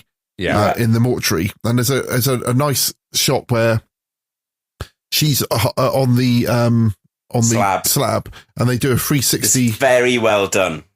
Camera, and then as it comes back round, all the police are dead, and she's gone in the glass-fronted morgue. I really liked the kind of space feel of the mortuary kind of. I don't know what you call them, where you put a body in a mortuary. Because usually it's like a drawer you pull out, isn't it? Where Dana Scully and Agent Mulder are kind of looking in with torches, whereas these are kind of built into the wall. Yeah. A bit like a kind of... It's like the Red Dwarf... yes, a bit like that. Red Dwarf set. Yeah, and that's when they say we're going to go and smash up the establishment, and they go back to Safeways and smash it all up. Yes. Kick everything over, and then... it features one of the... Even though it is like... And I've put... We see some wonderful 70s British stalwarts. There's lots of packets of Golden Wonder crisps and a stand of Fry's Crisp and Dry. The cooking oil. We're all the rage in the 70s. Every day's a Friday when you fry with crisp and dry, Jay. And dry. Yeah, you're quite right, John. But there is one of the scenes of actual like proper horror in that like it said Abby is just like, ha, we can do anything. Look, it's easy to kill people, and she kills a baby. Yes. And like that's dark. That's it's really weird. dark, yeah. But again, very odd. Not done with any horror coding. She just goes and just like drives into her. And then the mother's like, oh, my baby. Yeah. It's just all wow, what a film. But I think this is the point. So that was Jane who killed the baby, and then Abby is now I think she realises they're all wrong and but goes to carry on, and they go, okay, let's go back to our house and we'll kill ourselves, and then he goes to take our own lives. Take their own lives, and then drives through a wall. For a laugh. But apparently on the making of a hood, they said that they kept putting off that stunt, and it kept raining, and the cardboard wall would keep getting wet, and they have to keep repainting it. And by the time they did it, all the paint had gone so solid, thick. Yeah, that it actually really hurt him when he went through it. I also put that there's, even if it was like actual real bricks, there's no way that a bike at that speed would go through that wall like that. It was so like, come on now. Yes. Wasn't it? Yes. So they're now back at the house, and he has figured out that, what's the girlfriend's name again? Sorry, it won't. Mary. Abby. That Abby has not taken her own life. Take her own life. Yeah. So that she's not taken her own life, and she is not part of the super death biker gang. So now we're building up to our denouement as they go back into the house. So they take her back to the stone circle and give her a gun to say, shoot yourself with this gun. Yeah. But whilst this is happening, Beryl Reid is renouncing the contract. Over the frog and with Shadwell, with George Sanders. Yeah. Yes. And Abby goes to look like she's going to shoot herself, but then turns the gun on Tom and starts shooting him. Yeah. But you're kind of thinking that the curse has been lifted, but he seems to survive this. Yes. But then he just starts slowly, in an amazing transformation, starts turning into stone. Yeah. Which I thought was kind of quite good. Yeah. When we've seen some of the, the dissolves in Plague of the Zombies, for instance, when Jacqueline Pierce transforms into a zombie, they take so fucking long. You're like, oh my God. Whereas this actually looks half good, doesn't it? It looks so weird. It's good. Yeah. And the music is brilliant as well. I think. Just want to hold up, for no reason, written in my notebook, Jeffrey Keane. Taste the blood of Dracula, please. Yeah. In massive letters, Jeffrey Keane. Yeah. So, but Tom and all the rest of the Living Dead biker gang are all turned into stones. Yes. Like the Roll Right Stones, legendary. Become part of the stone circle. Yes. And back at Beryl Reid is turned into a frog. That's the price she had to pay. The end. Funk. Not the end. There's one final scene. She's sat in the stone circle, isn't she? And then George Sanders turns up in the rolls and just walks towards her, and then you don't know what happens next. And I put ominous final shot. Very ominous. Ambiguous. Yeah, I thought that was a very interesting kind of note to leave it on, that she's been the kind of goodie all along, hasn't she? Yeah, but it's like, is she now about to be killed, or is she now about to be offered a deal? Yes, that's what I thought, James. Is she going to be offered a deal? Yes, like Palpatine. Yes, offering a deal to Ray or Luke or whoever the fuck it is this week. And what I put is it's very strange that, bearing in mind that when you look at her screen time. Beryl Reid as the Deus Ex Machina of this film. She's only in the film for about 5-6 minutes maximum. And the notion that it all hinges on her is very weird. Yeah, probably shot on one day. Or probably did it all on one day. Yeah, and she's dressed like the older Liz Taylor throughout the film. Isn't she? A kind of mad kaftani, drapey thing. Quite a few different outfits, actually, for something that's presumably only happening over a few days. There we are. So what do we think? Well, what's my top score been, please? Here we go. Well, 5. Well, that's already probably given like 1,000% and stuff. What did I give The Road? 5 out of 5. Did I? Yeah. This is a big decision, isn't it? You got 2 ungraded. Won't even deign it with a score. Yeah. You gave Signal and Warning to the Curious 5. You gave The Road a 5. You gave Whistle I Come to You a 5. You gave Quatermass and the Pit a 5. See, I enjoyed this more than that. Yeah, Quatermass Experiments a 5. Oh my God. Yeah. Okay. So for enjoyment factor, I would definitely give this a 5. Oh, nice. I thought going into it, this is going to be another bloody Dr. Phibes. where it's just like, I cannot wait for this to finish. Mhm. Yeah. There's no plot. It doesn't make any sense. It's not There's often no- you watch something which you haven't seen before and enjoy it. No, that's very true. I really enjoyed this. I don't know why. I can't put my finger on why. I think there's a lot of elements to it that I really enjoyed, like the production design I really enjoyed, the helmets, like the way the helmets was painted I thought was spot on. The bikes weirdly really work, even though they're shit. Beryl Reid and George Sanders' performance, it's like they're literally stoned. Yeah. Their performances are mental. He's an Oscar winner. Yeah. And what did you say she'd won a BAFTA or something? Yeah, she won. She nominated twice and won one for what's it called? This is Spy Tinker Things. Tailor's, yeah. Take a sec. But in this, you would think that she had never acted before. It's like me. It's like me filming my nan and asking my nan to be in a film. But it all kind of adds to. I think the sum of it is greater than the total of its parts, maybe. And I just thought it was brilliant. And I think the music makes the music is one for fantastic. the music. A score one for the music, definitely. The cinematography is great. I think the direction is really great. The dialogue is mental. The story's insane. There's a lot of memorable set pieces, which you're just like, what on earth are they doing? Well, it's not. You just haven't seen anything like this. I've never seen anything like it. Exactly. How many films have we watched now? This is our 64th thing we've done, and we've listened to some, we've read some. But so say we've done 55 films and TV things.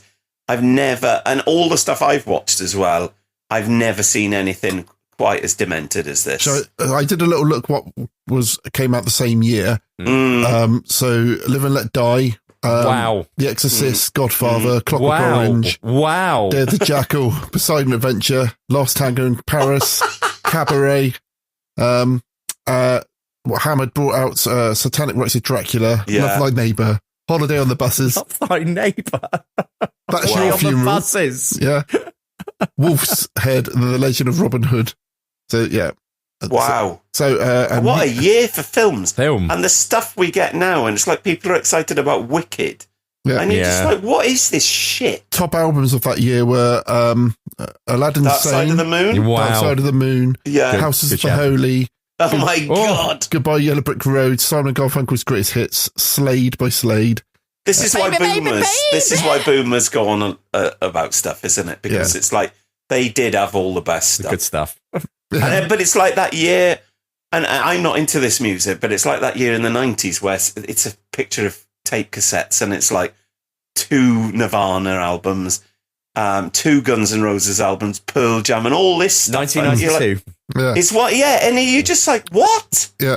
But then, like 94, 95, all the Britpop and all that kind of stuff was amazing. And now I'm just like, we always had 3-day week, strike, oil crisis. VAT was introduced. Britain joins the EEC. Great, that was good. That's a good Princess Anne married Captain Phillips. Captain Mark Phillips. Yeah. So it was a classic year. Interesting time. Yeah. Culturally, I think now things are just mashed up and vomited in the public's face, aren't they? Sludge. Nothing new comes out. Nothing is new. It's all like a prologue or an epilogue to something better, i.e. Wicked. What films have come out this year? You can't even name the films. Well, I can. But if you ask me what 28 years later, which I haven't watched that yet. Oh, come on, John, that's brilliant. I do need to watch it. New Superman film. Oh God, one for me. Well, I liked it. It was good. I wouldn't watch it if you paid me. So I say 5 for enjoyability. Breaking it down, it's probably a 1 or a 2, isn't it? So it's really.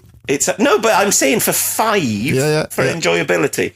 But technically, as a film, I'd say it's very poor because it doesn't make sense. The performances are awful. The script is terrible, but there is something quite magical about it. Yeah, so that's the magic of yes movies, isn't it? That's the magic of the movies, Cleves. Some of its parts, Yes. it's such a. I've never seen a film which does not conform to genre type so much in my life. It's not like any, think about it, back to Flash Gordon. At least that's like pulp adventure, and it sticks to the pulp adventure tropes. This is supposed to be a horror film. All sorts of weird shit. But then, like there's bits which are like a comedy film. Yeah, as you said, like the deaths are all weirdly comedy. The death discs, the Ton Up Boys, all that stuff, which is just weirdly anachronistic to the film. So what are you going to give it, John? You got to give it one score. Me? Yeah. Well, 5 then. 5. Okay. Hey. For enjoyability, yeah. What are you going to give it, James? It was a 3 for me. 3 for you. I enjoyed watching it. I put in one of my early notes, which we didn't go through here, was I put, this is tonally very, very interesting. Yes. Very early on. And it kept me intrigued all the way through, because I thought, I've got no idea where this is going next. This is so bizarre. And I loved seeing 70s Britain like that. That really captured that era of 70s Britain. Yeah. And it said the soundtrack is banging. It sounds the funky soundtrack is brilliant. So for that, it's one of those ones that I'd say to people, oh yeah, you should watch this one. This is worth a watch. Definitely. So 3 out of 5 for me. Yeah, I'm going to give it a 3.5. Oh, so, yeah, 3.5. I would rather watch it over many Hammer films, which is a big statement. I'd rather watch this than Taste the Blood of Dracula again. Mm-hmm. So boring. Well, it's good. It's good to see something from that time, which is new. Yes, is it? Which isn't a retread. Something horrific since we last convened. Do you want to say it when you're not burping, please? Not burping and not eating more stew. No, second. Let me just finish these. Now it's time for something horrific. What we've been doing this week. Yeah, one sec. Sorry. I just took a big mouthful of... I've just done it for you. Yes, something horrific. Where we talk about something horror-related we've seen, watched, done since we last convened. Has anyone got anything? We do, yes. James Randall has. Okay, right, fine. Okay, so I watched something which is of interest to us, and I think will really be of interest to listeners of this podcast. And that's the documentary The Last Sacrifice. It was the day particularly rich in black magic association. The Druids were reported to have made sacrifice to the earth. In 1945, on the slopes of Meehan Hill, a particularly gruesome murder was committed. His name was Charles Walton. His pitchfork has been impaled through his face, and the trouncing hook he uses to trim the hedges is buried in his neck. Do you think that witchcraft played any part in his death at all?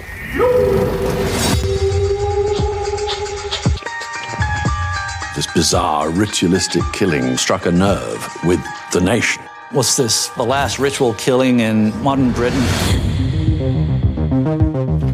In the 1960s, Britain goes through an identity crisis. It was almost as if the country was going nuts. What makes you uneasy about having witches living here? Lack of knowledge, I should think. He said, "You're a witch, aren't you?" And I said, "Well, you know I am. Why?" As ordinary schoolgirls do, I was doing seances with my friends. Have you ever seen the devil? I think I've seen him once, yes.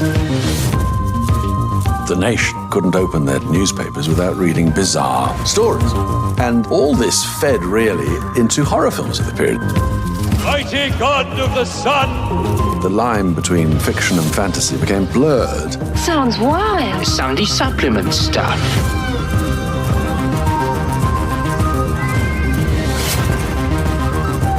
Our fascination with the Walton murder points to an unease we have about ourselves and what we're capable of. It poses a terrifying question.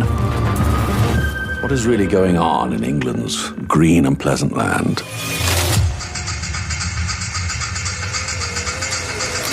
Oh, yes, Right, so it's Is now... this the thing Lee said about? That I sent? Yes. Oh, and I still haven't watched it. Right, so I'm pleased to say that, again, where I live is an absolute desert for independent cinema.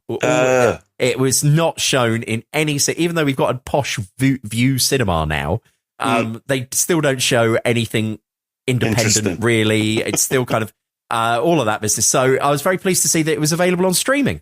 So I watched it on streaming the other weekend, and I would highly recommend it to viewers of this podcast. You will enjoy it. It's a lot of our tropes and favourites. There's folk horror in there. And most interestingly for everyone is that they track the boom in horror in the 1970s. So there's plenty of Wicker Man. There's a lot of BigChrisLee. There's some fantastic BigChrisLee. And they talk about the Highgate vampire. Flashback to long-term listeners of the podcast. The very first episode, yeah. Oh, I love the Highgate vampire. So they speak about that. So lots of our favourites are in there. But what I would say is it feels like it's two different documentaries that they've stitched together. One is like a true crime one, which is interesting because what they suggest is that there was this murder carried out in this village. Very, very kind of, we don't like strangers in these parts village in the Midlands. Dorset. No, in the Midlands, John. And a famous police inspector who they made like a TV series about at the time was like set up there to crack the case. And in his autobiography, he was like, I think I know who did it, but I couldn't get any of them to talk.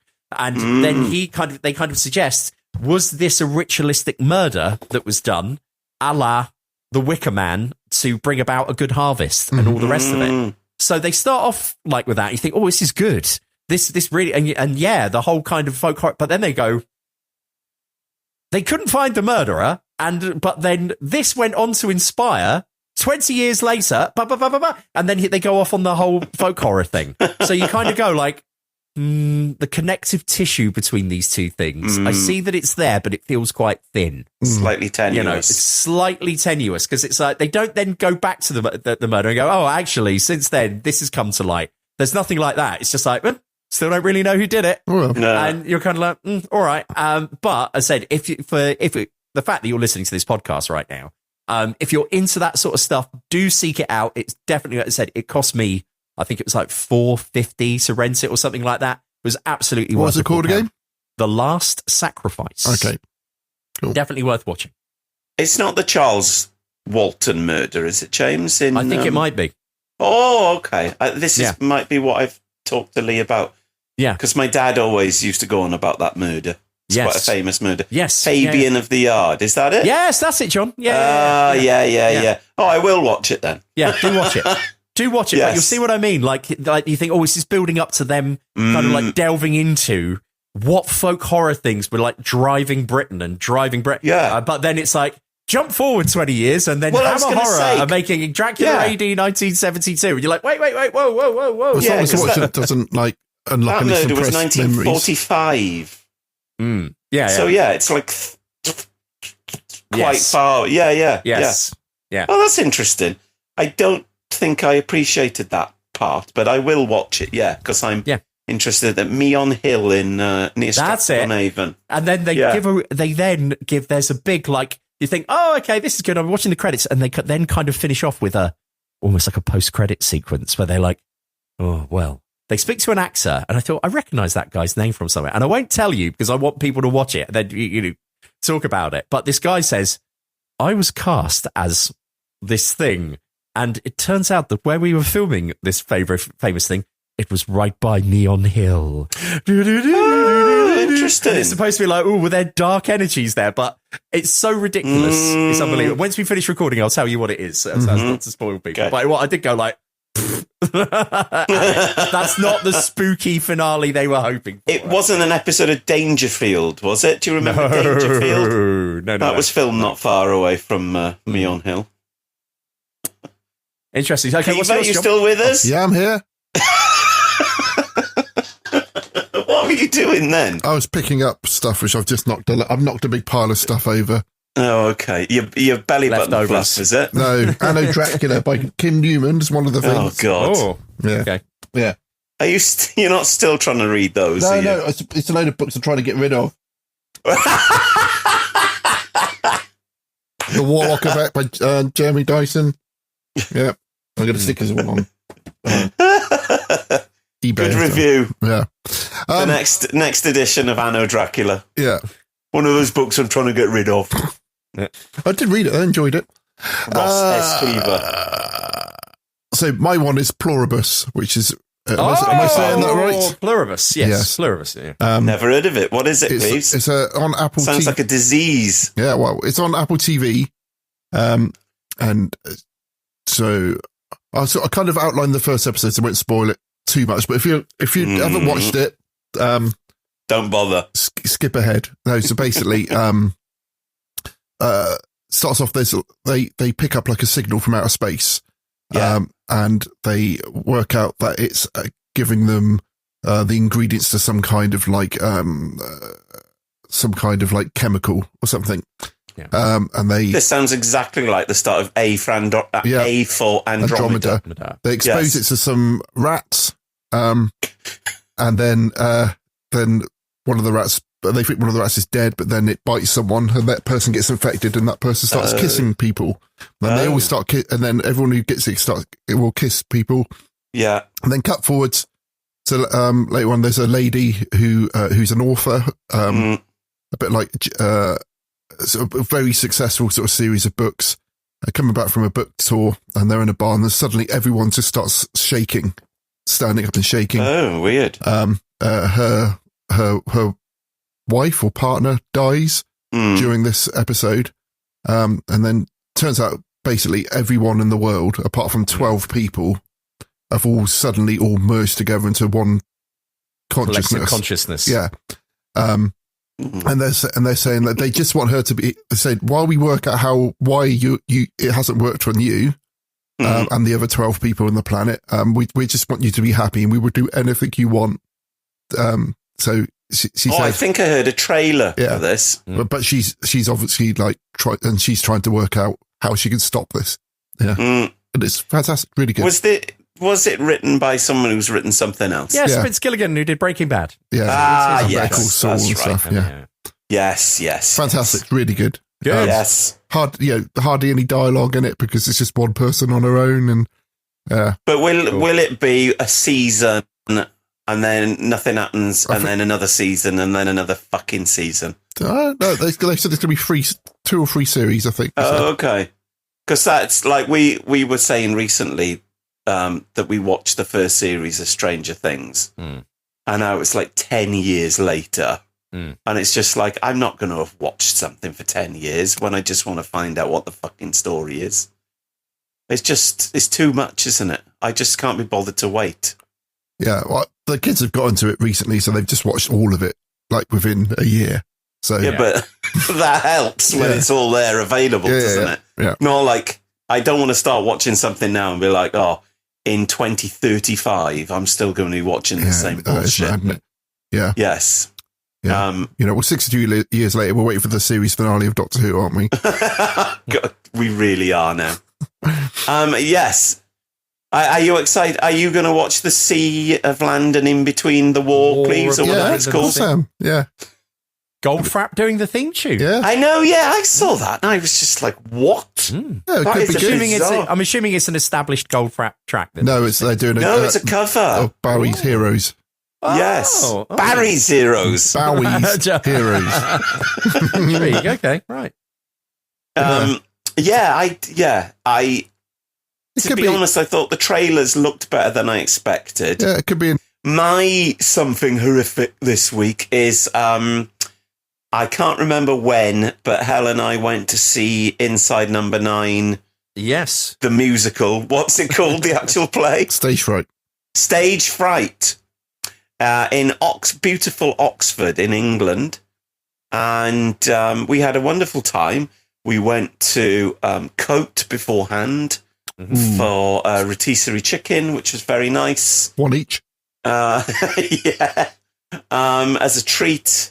It wasn't much of a treat for the chicken, but I have cut down a lot on meat for our vegetarian and vegan listeners. I didn't know what to expect because I hadn't read any reviews. I don't want to use the word disappointed because I really enjoyed it, but I thought the first half. How am I going to talk about this without? Spoilers. It's finished now, isn't it? So it doesn't really matter. I think they're bringing it back again. They're doing more in London. Okay. Well, basically, skip to the end if you don't want to hear. You don't listen to this if you don't want to hear. Basically, I was a bit like, redoing one of the episodes, and one of the most well-known episodes I thought was a bit strange. We had, as a special guest, Kevin something. who was in the reboot of Porridge. I don't know if either of you saw that about 10 years ago. What was his name? Kevin Bridges? Yes. So that was kind of okay as a special guest. He was quite funny.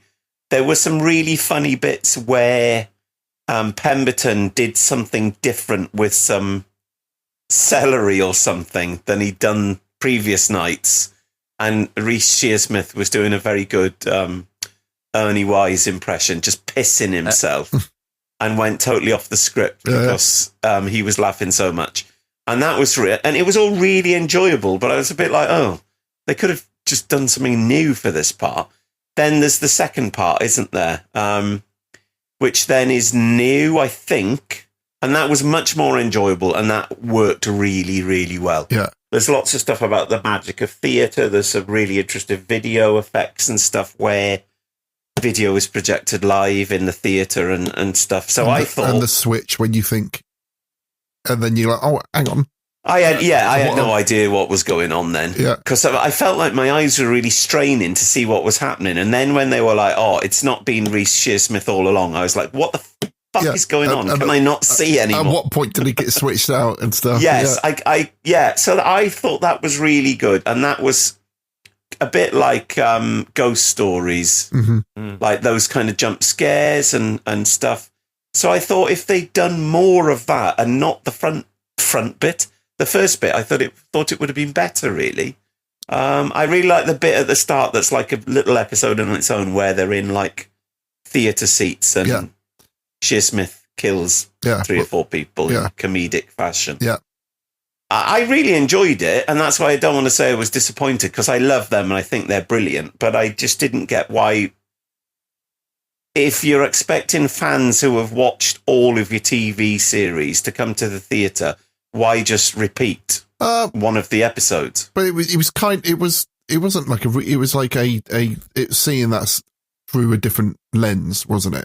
Yeah, but and it was like linking other stuff together. I don't know if that was enough for me. And there were a couple of people who were getting very excited. It's like they were playing their greatest hits. Yes. Yeah. And there was a guy in front of us who was just like, it was his best ever. Yeah. experience. Someone was like saying some of the lines before they said it, and it was like, just shut up. Shut up. Yeah. Yes. That's stuff I really don't enjoy. I hate fans. I don't like being around fans. So I think they were just trying to do something which would please everyone, wasn't they? Yes. Yeah. So I thought the second bit was great, and I would have preferred it if it was just that for an hour and a half, because it's also quite long. Mm-hmm. It's like over 2 hours. Yeah. You can tell. You know what I'm like about jumps. So some of the loud noises and stuff, I absolutely shit myself. Scared the woman in front of me quite badly. So I grabbed her. We had a quick wander around Oxford to try and find some wine to buy, and we couldn't believe how busy it was. Yeah. It was like the noughties. Like everyone was out enjoying themselves. Yeah. And we were like, God, Cardiff now would be dead. We'd just be people on spice, like lying in the in the puddles. So and then we went back to the hotel and watched the final of the Traitors, which was very good fun. Yeah, that was very exciting. So all in all, a very good trip to Oxford, and some good food. Great. Well, I've got to say, this year so far, we've had the series of the end of Traitors, where people all my kids and Beck was just so excited that it was like screaming, shouting on their feet. And I was like, shut up, I can't hear what they're saying. So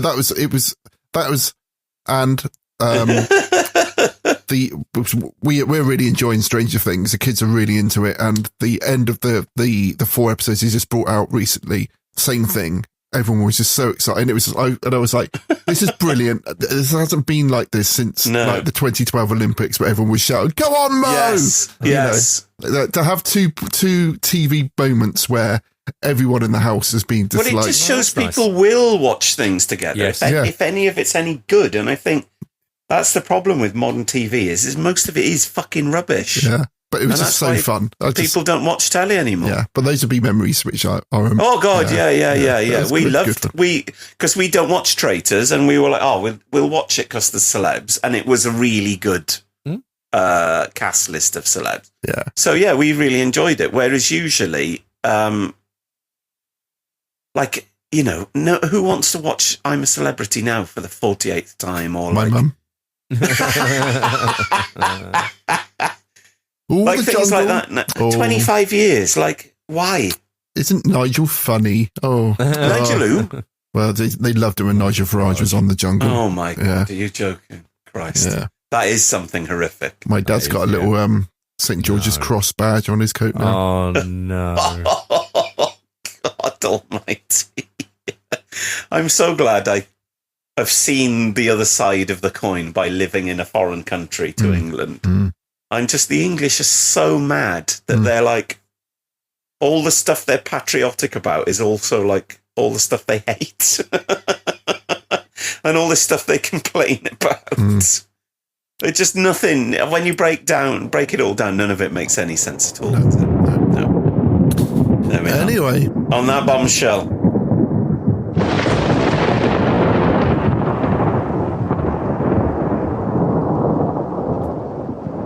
So next time. What's next, Cleves? Well, we've sort of messed up our schedule a little bit. So what we were meant to be doing, we added some things in the air, and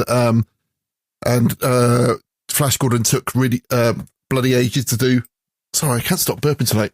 We did 2 episodes, didn't we? Yeah. So we were meant to be doing this next.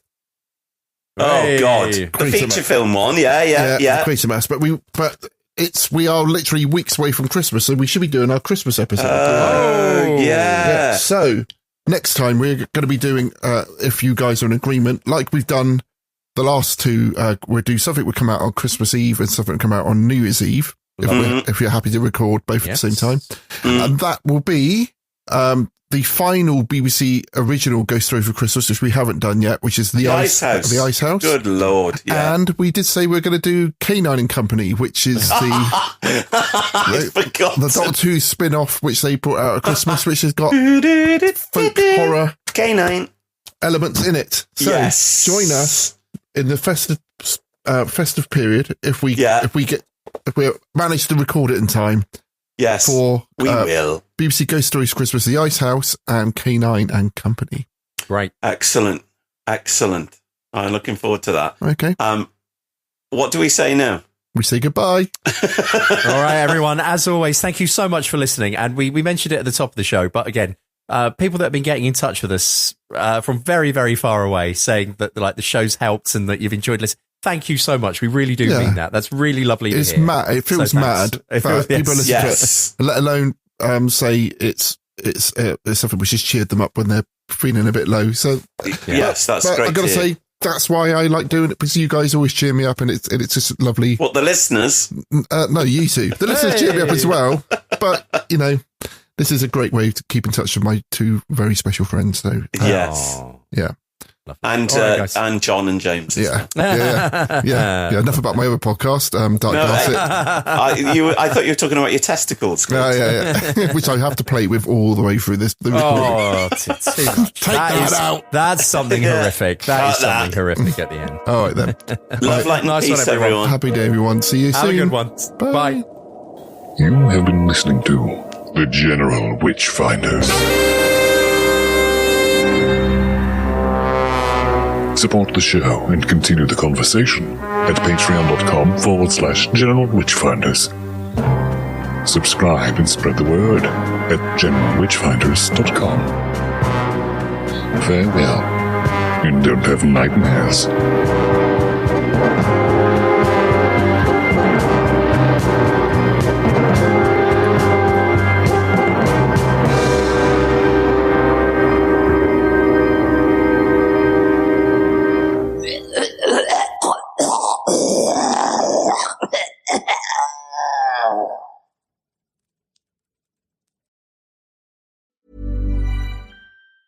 You know how how everything's a subscription now? Music, movies, even socks. I swear if To continue this ad, please upgrade to Premium Plus Platinum. What? No. Anyway, Blue Apron... This is a pay-per-listen ad. Please confirm your billing. Oh, that's annoying. At least with the new Blue Apron, there's no subscription needed. Get delicious meals delivered without the weekly plan. Wait, no subscription? Keep the flavor. Ditch the subscription. Get 20% off your first 2 orders with code APRON20. Terms and conditions apply. Visit blueapron.com/terms for more. This episode is brought to you by Progressive Insurance. Do you ever think about switching insurance companies to see if you could save some cash? Progressive makes it easy to see if you could save when you bundle your home and auto policies. Try it at Progressive.com. Progressive Casualty Insurance Company and Affiliates. Potential savings will vary, not available in all states. And basically then the next day I was like, oh, I don't feel very well. Blah, blah, blah. Looked at the salad and it's like a week out of date. And I was just like, oh, fuck's sake, she's done it again. Like, it's always things like bags of salad. You can, because I don't know if you two have it. We have like a food waste bin now. So stuff like that should just go in the food waste bin and then we recycle the soft plastic. But she will just pick it up and just shove it in the fridge. So basically I missed out on going to the Old Vic. Yep. And seeing Celia Imrie.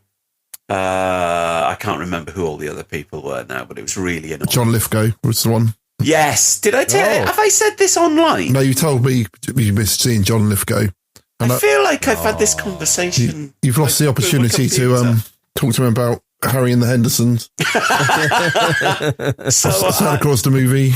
So at whatever cost, I was basically going to make the other parts of it, which were Grand Theatre in Swansea, Cardiff, and then Cardiff, Swansea, and then Pontrhydyfen, which is Burton's birthplace, where Matthew Rhys did a performance in the family chapel to the iconic images to the surviving family, which was really amazing. But bizarrely, probably the most famous person I met was Adrian Childs in the UK, who was looming over me in Cardiff. Dressed like, James, you'll know what I mean by this, dressed a bit like Tony Pulis when he's on anything. Yes. Like a kind of sporty bomber jacket. Yeah. Jeans, like daps, as we say in Wales. Looking very kind of sports casual. Yeah. And so we were in this theatre and I looked up and I was like, oh, hey, how are you, mate? And then I realised it's Adrian Childs because I just thought, oh, it's someone I know. Yeah. Because there's loads of people in the room that I already know. Yes. So he was like, oh, yeah, all right. And I was like, very good. Oh, it's Adrian Childs. And he's like, yes. I said, oh, what are you up to then? And he's like, oh, I've come to see the play because I'm interviewing Michael tomorrow in... I can't remember what he said. He was interviewing him, Michael and Matthew. And I said, oh, amazing. And you've come to see the play beforehand? He was like, yeah. And I said, oh, is that on 5 Live? He's like, no, Radio 4. And then off he kind of shambled, looking confused. And I thought, oh, that's... No wonder he was confused, because I was really confused by that, thinking that I actually knew him. And then he wasn't there with anyone, but later on, I was very heartened to see that he was sat with an older couple, and they were all enjoying a glass of wine together before the play started. Oh, lovely. And they were all toasting whatever was happening, and he looked very happy. Oh. So that was a nice kind of heartwarming. He'd obviously sat down next to... None of the seats were... reserved. I don't know what you call it. Reserved, yeah. So basically, you just sat where you could because it was sold out. So he ended up being sat next to 2 complete strangers and obviously had a nice time with them. Well, that's the Welsh for you, isn't it, John? Yeah. So, yeah, and then we did Swansea, which was unremarkable except for Joe Pasquale. And then that should be on the sign as you drive in. Unremarkable, apart from... and then Pontrhydyfen, which is very remarkable and quite weird. And then the whole day stopped for me to take the picture of them on the bridge, which was extremely nerve-wracking. It was absolutely pissing it down. So to be fair to them, they were doing it without umbrellas just to be nice to me. I couldn't see them because of rain on my glasses and on the viewfinder and on the lens. So I was basically just guessing, and it all came out. So I was just like, oh, thank God. So then we all went to the pub then, which is where Burton used to drink with his father, which was, and quite a few of the people who, like 3:00 in the afternoon, by that point, were absolutely steaming quickly. It's been quite a mad tour. They did 16 performances in 10 days. Mm-hmm. And then he finished. He had a pint of Guinness, and then he was being driven to Heathrow to go back to New York to film the next day. What's he filming? Well, he's done that thing, The Beast in Me. Right. I'm not sure if there's another season of that he's doing, but he's that's been massive. And loads of people were like, people were driving past, like shouting at him, "Psycho killer!" And he was just sure they would shout at you. Yeah. He was very friendly, very approachable, lovely guy. Good. No airs and graces at all. And when you think what some people are like, who are literally like nobody. Well, it's all been ups really, but it's so tiring because everyone is running on. When you go there, you're kind of infected with everyone's nervous energy because they've been doing it for like 10 days already. They're like, they all look fucked. They were so tired. And I would get there and be like, yeah, the vibe. And then they're all just like, is that what you call you? Is that what you call yourself? Yeah, when I come in, I'm like, everyone, it's the vibe. The vibe's here. John the Vibe Poutney. Vibes technician. Who was that? Who was Vibe? Who was Bez. Oh, yeah. Bez, Vibes controller. Yeah. I take some those types of drums with me and some maracas. Bongos, yeah. Bongos, yes. Yeah. Cool. Yeah. So James, have you got a new microphone? He's got it at a different angle. I've just got it raised up slightly. I was going to say, it looks much more business-like than usual. Yeah, professional. Look at him. Because I can't have mine in the... I couldn't believe how long we've been doing this now. What, in time or tonight already? No, like the actual podcast has been. It feels like it's a new thing. Yeah. It's mad. Working on it.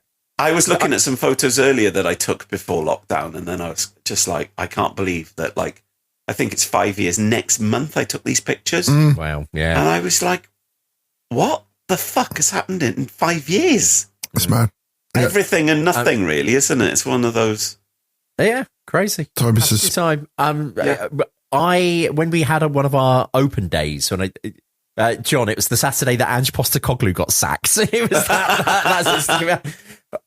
but I've got we obviously had to wear like identification lanyards, and I've got on that lanyard, I've got the General Witchfinders badge. Oh, okay, yeah. Just to, everyone styles theirs out a bit. Mm-hmm. And when we were stood round, because we had to get minibused in because we weren't allowed to park on the site. But so while we were waiting for the minibus, we were all stood round, and one of my colleagues, he's a really nice guy called Owen, who's in charge, he's there at the English department. He's like, "What's your badge say?" And I said, "Oh, it says General Witchfinders." And they said, "Oh, what's that?" I said, "Well, I do a podcast." And everyone around us all went, "Oh, did you do a podcast?" And I said, yeah. And I said, "Well, it's called General Witchfinders," and blah, blah, blah. And I told them, and they said, "Oh, how many have you done?" I said, "Let me get it up on Spotify." People going, "Oh my God, you've done loads, And then it's only when you stop and look at it like that, you're like, "Oh, Jesus Christ, yeah, we have." Yeah. And bless him, Owen, he went, "Oh, I really love horror films, I'm going to listen to some of them." So I told him some of the best ones to listen to. And he very kindly gave me some very nice feedback and said how much he enjoyed it. So, well, we should say hi to the nice guy that messaged us from America and said that we were helping him out. I thought that was very touching and really nice. And if you're listening, we're here to help you out with some more total pointless twaddle. We hope this gets you through the day. This film will certainly help you through the day. Oh man, what a treat! Oh, lovely! Thank you very much. Thank you. For what? A bowl of stew. Oh, you were like thanking me for saying that you'd made a great film choice or something. No. Sorry, I got distracted. I went to look for that guy's name, and a picture of Sabrina Carpenter popped up. That distracted me. Isn't she a MAGA? No, I think that's Sydney Sweeney. I get confused between them all. What's the difference? Sabrina Carpenter is the singer. Oh, she's horrible as well. And she did that album cover, which was like her being led around. And I thought, that's the album cover that they've done in Spinal Tap. That's Smell the Glove. Yeah. Yes. You put so a greased naked woman and just so on like fours. 2025. It's just like, oh my God. Yeah. We've gone so far backwards now. We're looking out of our own arseholes, I think. And why would that pop up on your screen, Cleves? It was on it's on Blue Sky. Some people say that they listen to these through all the way again from the start, don't they? We salute you. If that is you, we salute you. But at the same time, even I haven't done that. No, I haven't listened. No. I've said before, when they come out, I listen to them so I can hear what Ross has done in the edit to see if there's anything I need to get cross with him about. But so I listen, but then that's it. Although I think I did re-listen to the Ghostwatch one. Yeah, because when it was Halloween, and that was really, I enjoyed that. It was really. I haven't listened to any of them for about 4 years now. The Omen one was really good. Oh, is it? A really weird thing is when I'm listening to them and one of you two says something and then I've forgotten like because it's been so long since we did them. And then I will be sat here thinking, I would have said X then. And then a few seconds later, I'll go, anyway, oh my God, that's exactly what happened. Nothing has changed. You put me in the same situation. I just think that it's the same thoughts. That's good to know. I get surprised when I say stuff I don't even think I know. I'm like, who is this man? Yeah. Oh, excellent. And before we get into this, do remind me, I've got a very good something horrific. Oh, jolly good. Which I think we'll all be interesed in. Jesus, and we've got to listen to Cleaver. Rossi. Too hot. It's too fucking hot. How big is your serving as well, Cleves? What? What did you say? I said, how big is your serving? Man size. Yeah, Christ.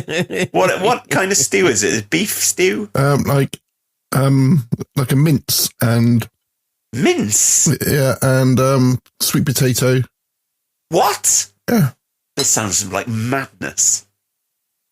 Ooh. Oh, that's not stew. I don't know what that is. It was lovely. Stew has hunks of meat in, doesn't it? Yeah. Well, it's too hot. I'm going to let it cool down for a bit. And this is just before we get going properly. It's just a very, very quick aside and something I've been meaning to say, Ross, and I've forgotten.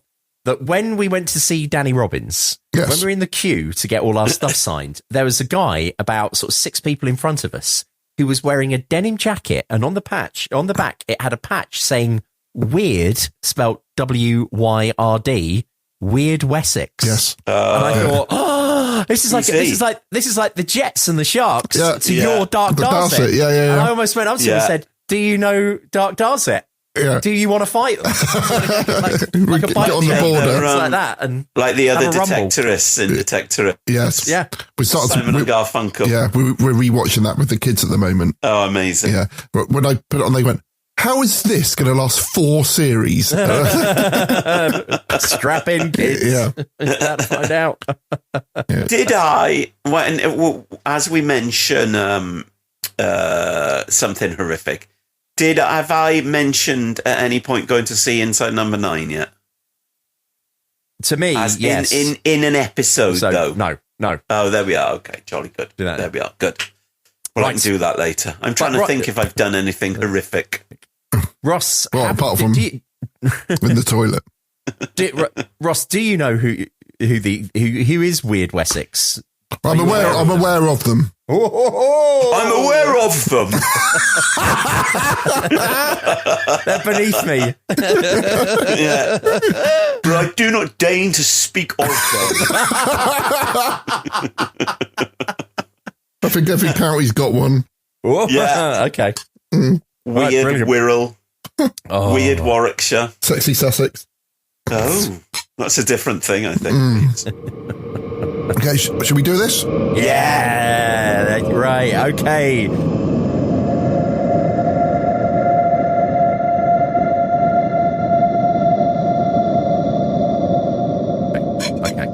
Right, sorry. So there are. Oh, sorry, the sound effects are the Foley is I'm nearly incredible. finished. Right. I've nearly finished. Slam crash.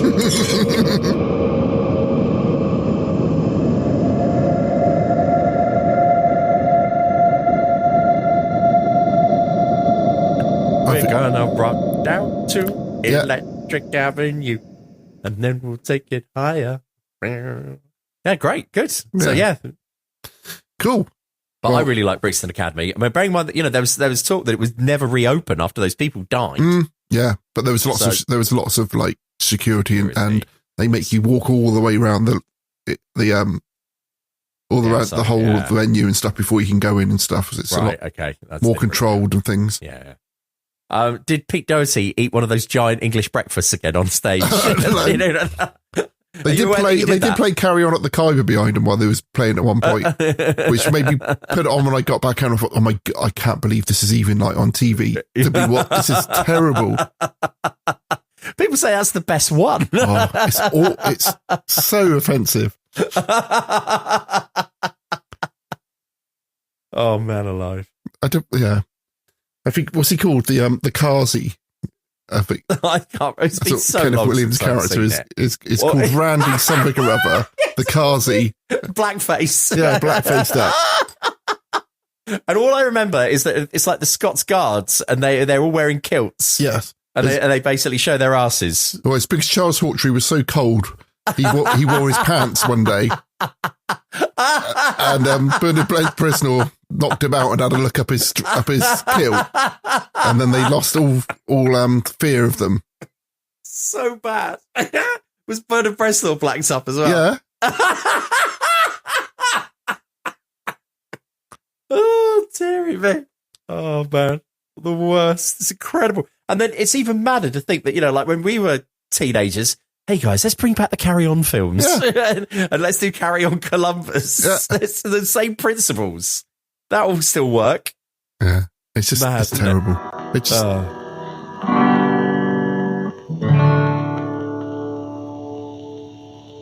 And the world never knew his name, but the chosen few know of his fame. Come join his company, riding free. He really got it on. He rode that sweet machine just like a bomb. He felt her in his soul, but no one there could find him. So he left those fools behind him with a feeling that they could not understand. He took away his life with his own hand. From paintings which need restoring to an enchanting country cottage that needs no restoring at all. It is not, as you might suspect, deep in the remoter parts of Devon or Cornwall, but is situated on the Thames within easy reach of London. Yet the easiest way to do the shopping, in good weather, is by dinghy, a favourite mode of transport for actress Beryl Reid, better known to thousands as Marlene, Queen of the Dance Halls.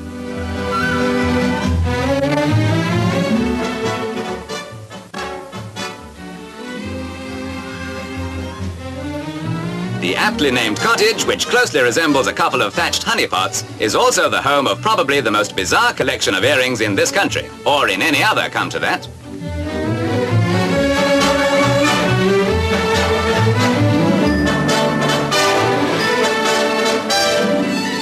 Well, that's one place to wear your shoes. Other odd items among the collection are flat irons, scales, milk pails, bottles, and telephones.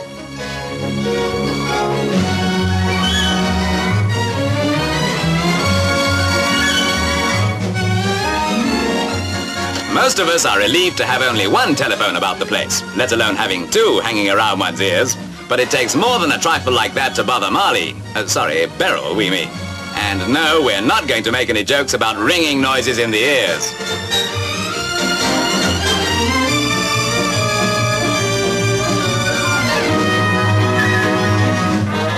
As a change from manhandling enormous earrings, Beryl takes a little light relief by digging the garden.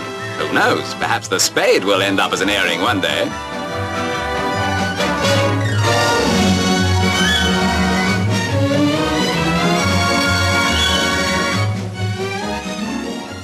Meryl's husband, Derek, who plays the double bass in the Headley Ward trio, teaches his wife how to handle a gun.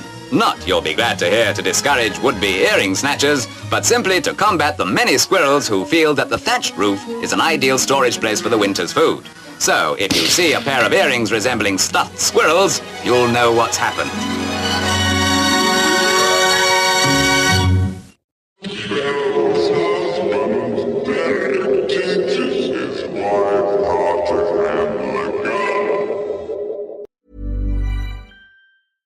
Hey, it's Mark Maron from WTF here to let you know that this podcast is brought to you by Progressive Insurance. And I'm sure the reason you're listening to this podcast right now is because you chose it. Well, choose Progressive's Name Your Price tool, and you could find insurance options that fit your budget, so you can pick the best one for your situation. Who doesn't like choice? Try it at Progressive.com. And now, some legal info. Progressive Casualty Insurance Company and Affiliates. Price and coverage match limited by state law. Not available in all states. Hannah Burner, are those the cozy Tommy John pajamas you're buying? Paige DeSorbo, they are Tommy John. And yes, I'm stocking up because they make the best holiday gifts. So generous. Well, I'm a generous girly, especially when it comes to me. So I'm grabbing the softest sleepwear, comfiest underwear, and best fitting loungewear. So nothing for your bestie? Of course I'm getting my dad, Tommy John. Oh, and you, of course. It's giving holiday gifting made easy. Exactly. Cozy, comfy, everyone's happy. Gift everyone on your list, including yourself, with Tommy John and get 40% off site-wide right now at TommyJohn.com/comfort. America stands at the ready to build faster, achieve more. The future won't wait. And TC Energy is moving forward confidently, connecting communities, industries, nations, here and abroad. At TC Energy, we deliver the North American natural gas and energy that powers communities across the U.S. to aim higher, grow stronger, and go further. TC Energy. Energy connected. Find out more at tcenergy.com.